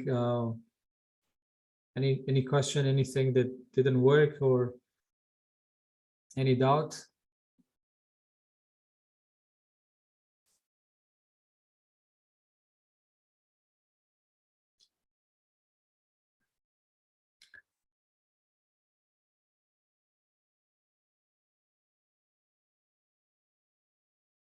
All right, so is it It's Tom. yeah, Tom, sorry. Well, do you want to share the screen just to see Okay. what is Hold there? on. I mean, as a good practice, you know, it is always good actually to make sure the time zone is right. But I haven't actually done it here, but if you want, this is the function that you can use in general in Lubridate. Lubridate, I will just put the function there. So you can force the time zone to be a time zone that you are working on. So for instance, in our case, I think you can put, here we go. So I put the function that you can use. So yeah, so that's what that's what actually I told you. If you want to create a half-an-hour interval, that's a wrong function to use. I put it there deliberately just to tell you that if you want to create a daily time series, then you can use as_date. Otherwise, if you're interested in half an hour, that should be the other function that we have. If you scroll down a little bit, it's called floor_date. So you have to replace that as_date to floor FL. You see what I mean? If you scroll down a little bit, you will see that function in our Markdown file. Okay. Yeah, absolutely, that one. Yeah. So if you run it now, you should actually get the right.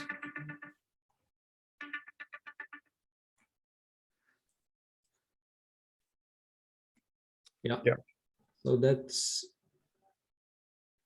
I think that's fine. So yeah, remember, if you want the sub-daily, if you want to sub-daily intervals, you know, hour, 15 minutes, 5 minutes, 10 minutes, half an hour. So things like that, you have to use that function. But if you want daily, just simply use as_date and it will work.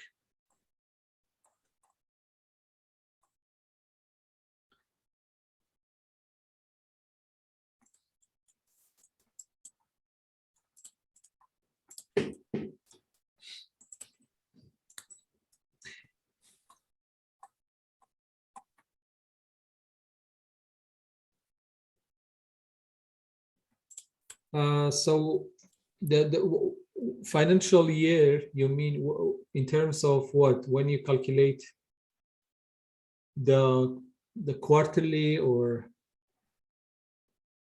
So the question is, can we use financial year? Yeah, so if we had data aggregated at financial year rather than yearly. Yeah, so those dates, I think the only thing that I have seen in it is in year quarter function. There is share my screen. So that's what so if you use this function year quarter, so you want to aggregate the data into the quarters, so you can determine the fiscal start here, the financial year start. So you can say which months of the year your financial year starts. Let me check if we have anything for the months one, because, but Does it? I don't think it makes sense to do it for the months. It makes sense to do it for the quarterly maybe only. That will give me a count for each quarter Yeah, within that year. So if I wanted to do it as the whole financial year, so 21, 22, I've got some data that's a split that way, that was all. yeah.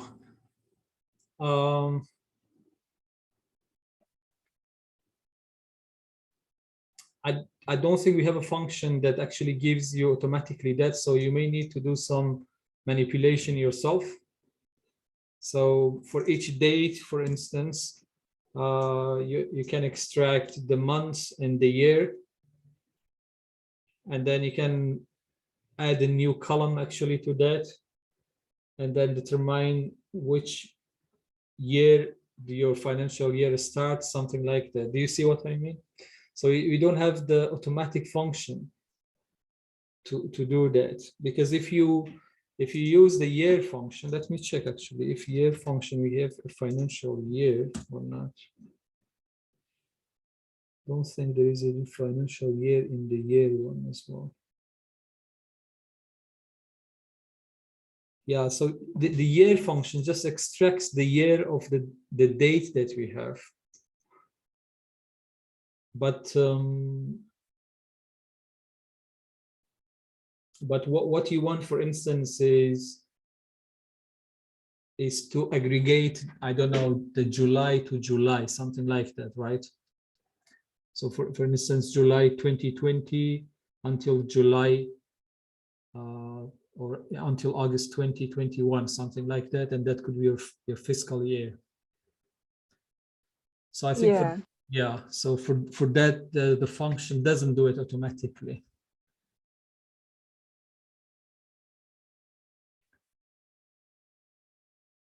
Yeah, so you have to do some manipulation using tidyverse Okay. to get that year, months.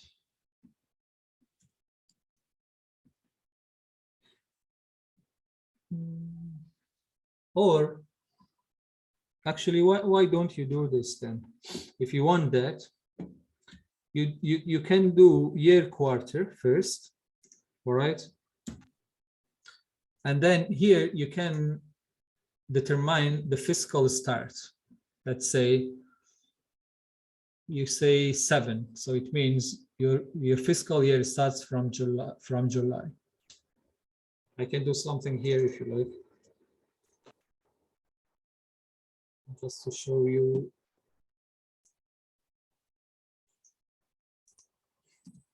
So this is just for the purpose of this question, index by time, and I'll just remove this.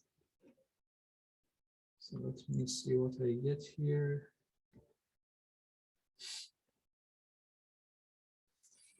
All right, and then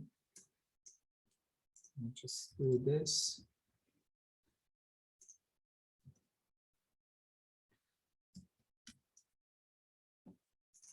So mutate, new quarter.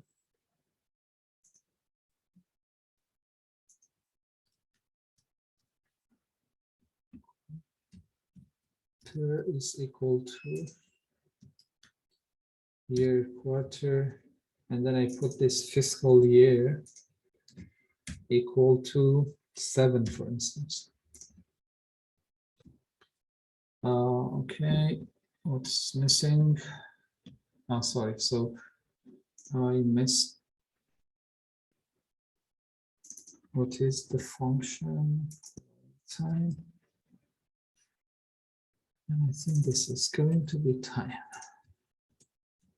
So if we do that, so now we have created a quarterly. This is exactly actually what you want, I believe. Okay, so yeah, so that's when it starts in. Then that's when actually it.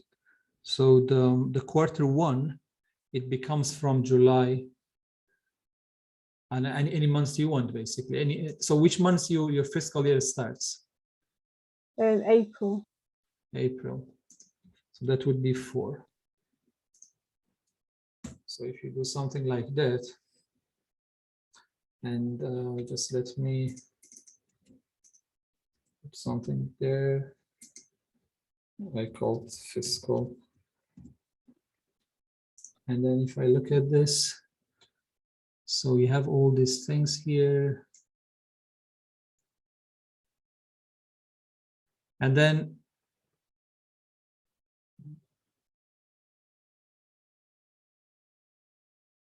all right, so this is Q1, yeah.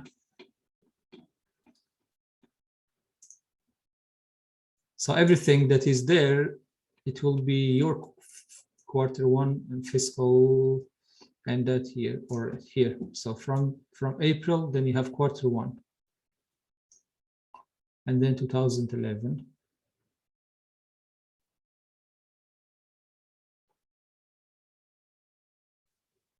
And then you go to, so this is all Q1, Q2, Q3, and then Q4. So let's see, yeah, here it is. So you see now the end of that year actually is the end of March. Okay, yeah. So that gives you exactly what you need, and then you can now extract, if you like, the year of this quarter. So if I take this, for instance, so basically what you need, right, I mean, here is this one. So we can, if you like, mutate year fiscal. And by the way, another thing that I just you may need to do is, because this is a testable,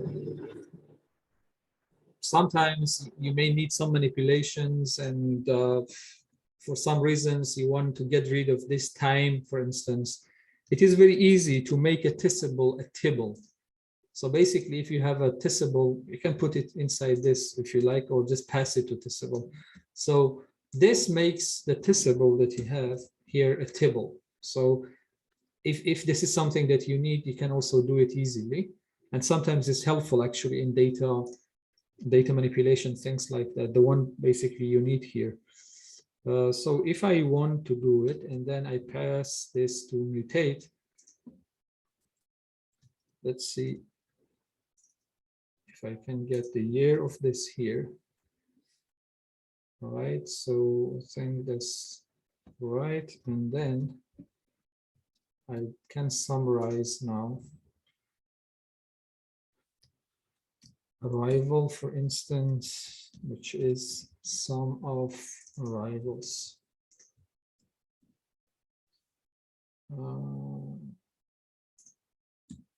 And then I need to group by this fiscal year. All right, so that gives you now the total of whatever you're interested in the fiscal year that you want. So I think the key is this function. I think that is the only function that allows you to determine the fiscal year, basically. Yeah, brilliant. Thank you. You're welcome. Is there any other question? So remember, we have the Slack channel, so you can ask any question. So you can put it in the our channel. There is an interesting things that you can always do, because your data maybe is sensitive. You cannot share things. If this is the case, you can always create fake data based on the variables that you have in your data. For instance, this is an example I had, from last training. So someone asked me, some help. And then what I did is I created first some fake data based on the variables that person had. it's just some random data, and then I could show the rest of analysis based on this fake data. So if this is the case, you can also, send me, if you're working with your data and it doesn't work, you can send me the name of the variables that you have and what is within that. For instance, you can tell me, I have a variable called all smokers, and this is a rate between 0 and 100. That's enough for me, and I can just randomly do something there. And then, help you to go to the rest of analysis. So this is called a reproducible example. So it is a very helpful technique. You can always write your code based on fake data and share it with other people, because the data has the same structure as yours. It's just the numbers that are different. And of course, these numbers are fake and randomly generated.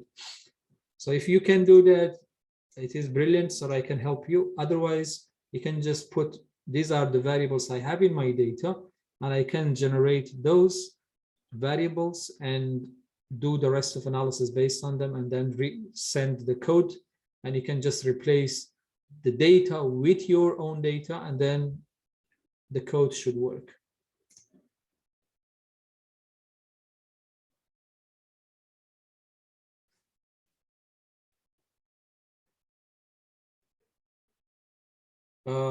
So yeah, there's another problem, I think. So you can, maybe you haven't run your code before, that R chunk, but if you like, you can also share your screen, Fathi, and I can have a quick look to see what is the problem. And then again, first of all, I put that as_date. So that was the question Tom had. I put that deliberately to tell you this is the wrong thing to do, because as_date should be used only when you want to create a daily interval. If you are interested in sub-daily interval, like 30 minutes, you have to replace as_date with floor_date. So would you like to share the screen just to have a quick look? All right. So let's see. Okay, so I've loaded a different data set. So this is what it looks like. So Okay. I've got date and time separately. Oh, yeah, I think first maybe you have to put them together if you like, if you want date time. But if you just want to work with date only, that is fine. But if you want to work with date time, you have to put them together and create one column, which is date time. All right, can I do that in here? I think you should be able to do it there. I'm thinking there is, I think, a function in Lubridate. I can't remember what is the name of the. I think is it create date time? Let me say create date time Lubridate. So yeah, I think is that, or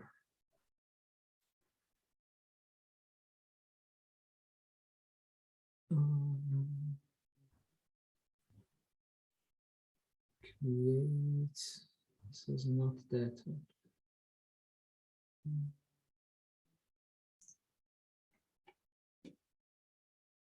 As make, I think it's make date time, make date time. Let me see. Efficient creation of that. All right, so let's see if that works. So if you could just do, so can I see your data, the object data? So this is the object data, okay? Mm-hmm. All right, go back to the script, please. And all right, so just be in line 9. Yeah. Type data, a pipe operator. What am I typing in? Sorry. Data, just the object, the name of the object data, yeah. And pipe operator, Yeah, and mutate. All right, and then let's call this one date underscore time. So do I have to do it like that? Yeah, underscore. This is a name, a new name you create. Yeah. Score time. Yeah. All right, equal. And type make underscore.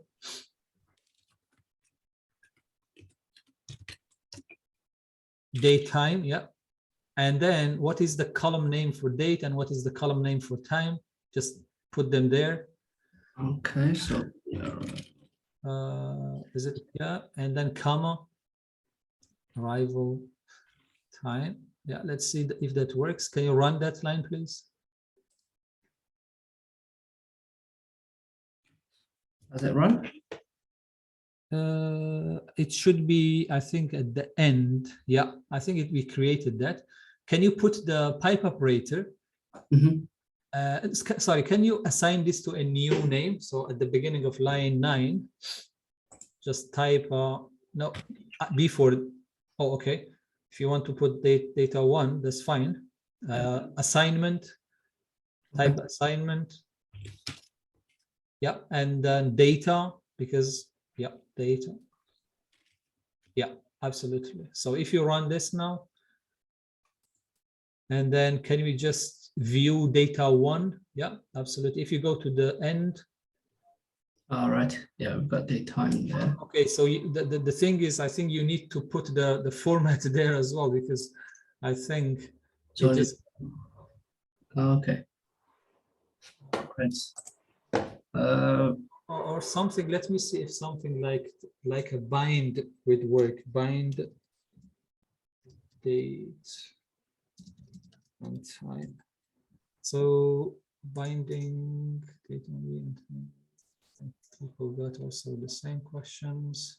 I don't know if this matters, but it says the class is diff time from a time column So as HMS. yeah, the thing is, if it depends on what you want to do, because we can work with the arrival date only, but if you want to use this, and then if you want to do maybe hourly forecasting or whatever, so we need to have a column for our index that is date time. There is actually, let me check another thing in Tessable. And that's why, in real data, you always have this kind of thing. So the first thing is we need to bring these two things together. So I'm just thinking whether we have to provide the format for that. I think I came across this at some point, but I cannot remember what I have done, to be honest.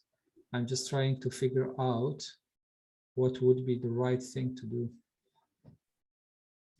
So if we do no, this is not that.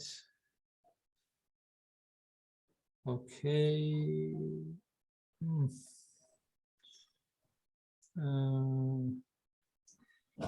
Can we?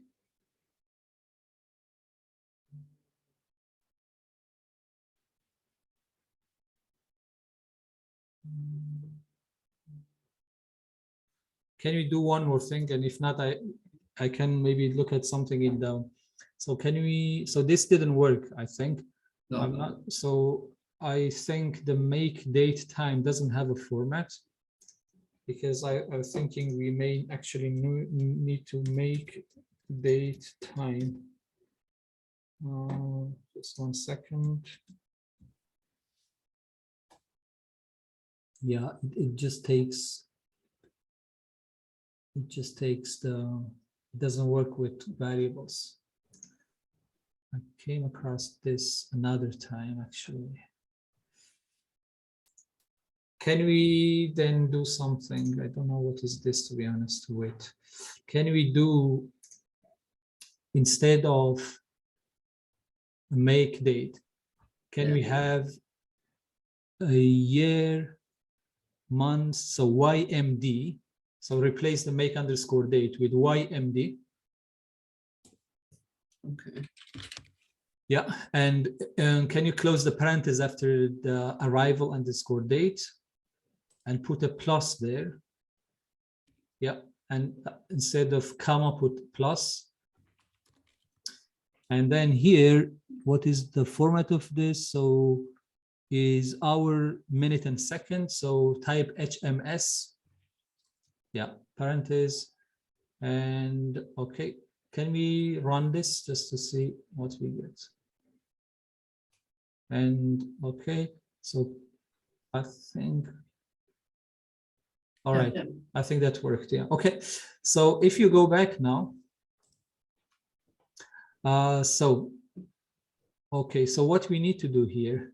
So what do you want to do here with the data one, which is now the data that has a daytime column? So ultimately, what I wanted to do was forecast sort of arrivals to the minor injury clinic per hour. Okay, for the minor injury. Yeah, Where is the information about the injury type? we've got problems here. Okay, lovely. So if you go back now, Yeah. please, yeah. So can we, in one of the after line 9, just go to, yeah, press and enter, and so now can we type data 1 and a pipe operator, select. All right, so type now date underscore time, because that is the one that we created. Yeah, comma, problem. Okay, and as you said, this is what you want. You don't need any more information from. I also wanted to look at the wait time. The wait time is it Which is here.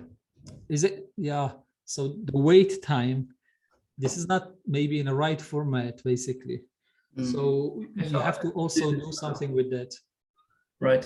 So if I just do this for now, then. Yeah, okay, so now let's assign this to another new variable. Okay. Summarize table. Okay, lovely. Any name? Okay. Okay, so now can we check the duplication for this? So can we run that? Okay, lovely. That's great. You don't need that because there is no duplication. Yeah. And then now go to the testable one. So yeah, replace that with summarize table. Okay, lovely. So now what is the index here? The index would be date time. Absolutely. So we just replace that with daytime. What about key? Would be a problem. Absolutely. And because it's 1, you don't need C, so that's great. And I believe the regular is false as well. So you can just keep it like that. All right. Lovely. Okay. And now, so you can check gaps here to see if there is any gap before actually not there. So can we in line 22 just type has underscore gap? Yeah, and then data TSP, whatever was that. Yeah.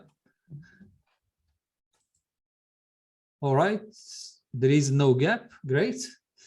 Then what is next? So what is the interval that you want? Is it hourly? Yeah. So can you change that 30 minutes to 1 hour?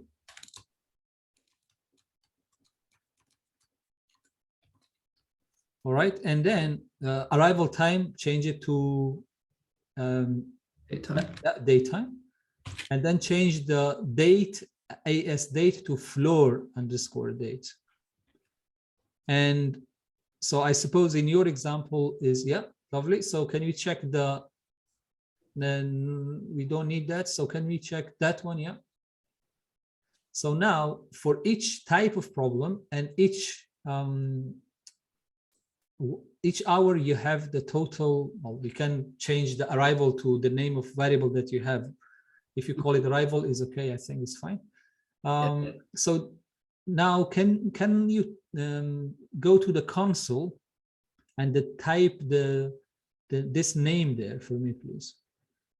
Admission. Admission underscore half hourly. But anyway, we know that this is hourly, but you could just change it to hourly. It's okay. Okay. There we are. All right. So that's now. Let's see. So it tells me the interval is 1 hour. I have 12 time series for 12 type of problems. Yeah. All right. And again, if you want now to, let's say, get this is hourly, but let's get a daily time series. So you can go back. So now you can do forecasting with that. You can do visualization for that and everything actually. Yeah. But let's get a daily one as well. So take this one. Sorry, just let's to be very correct, just replace that. Yeah, absolutely. And run it again. And then now take the admission hourly. Mm-hmm. Yeah, just copy that. Just the admission hourly is fine.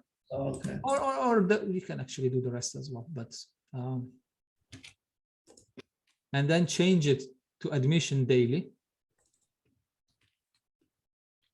Oops. And then instead of data underscore TSP, copy admission hourly and paste it there. Basically replace that with admission hourly. All right.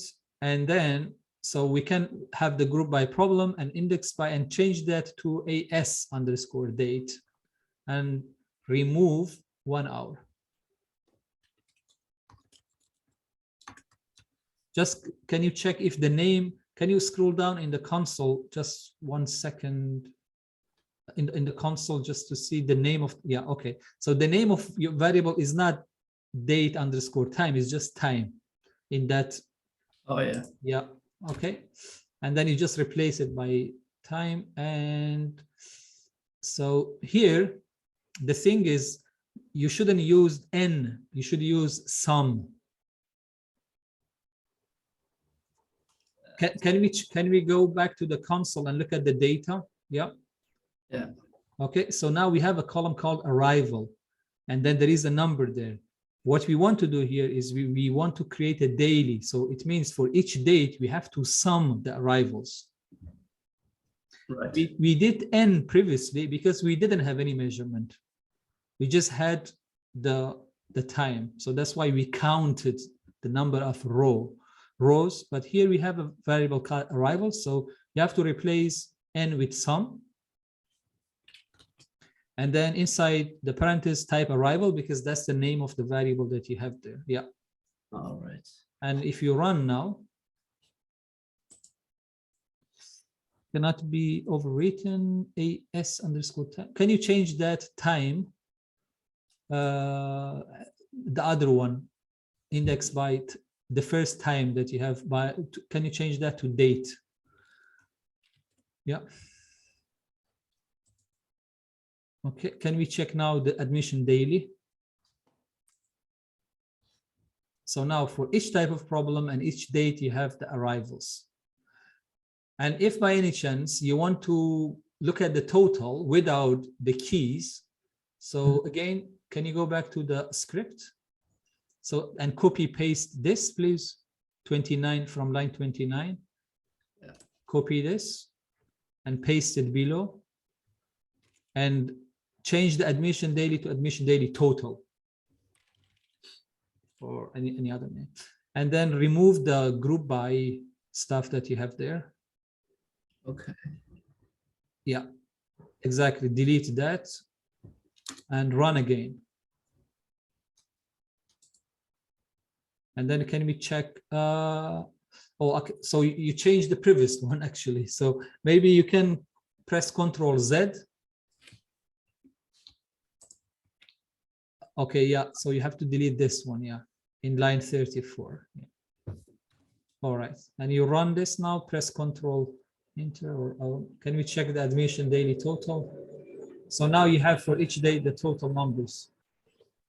And if you are interested in weekly, monthly, quarterly, you just copy paste my code and, or it is, we can do it really quickly. So if you go back to the, yeah. So can you, yeah, just copy this one, let's say, paste it below.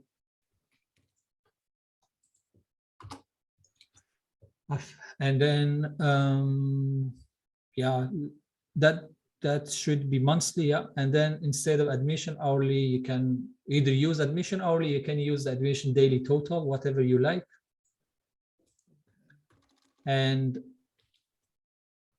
yeah, okay. So what we have now is, can I check the admission daily total? Can you just select it there, please? Select Yeah. it here. And then press Control and Enter, or Command and Enter if you have Mac. Okay, so now we have date and arrival. So what I want is, I want to index by, so can, instead of date, can we replace date with months? Okay, and then instead of AS underscore date, can we have year months? No, not AS year months, just year months. Yeah, this is the third one. So now what is the name of variable in this data that you want to extract year months is date. Do you see? Yeah. All right, and that's it. So if you run this now, Control Enter, or yeah, and if you check the admission monthly, so now for each month of each year, you have the arrivals as well there. Yeah. Okay. And then this is the you know, the weekly one is the same, and so. Thank you for that. No, thanks very much. I think I hope the others, you know, you found it helpful as well. We run a bit over time, but I think it worth it always. So I think well, we can stop here. Maybe first I can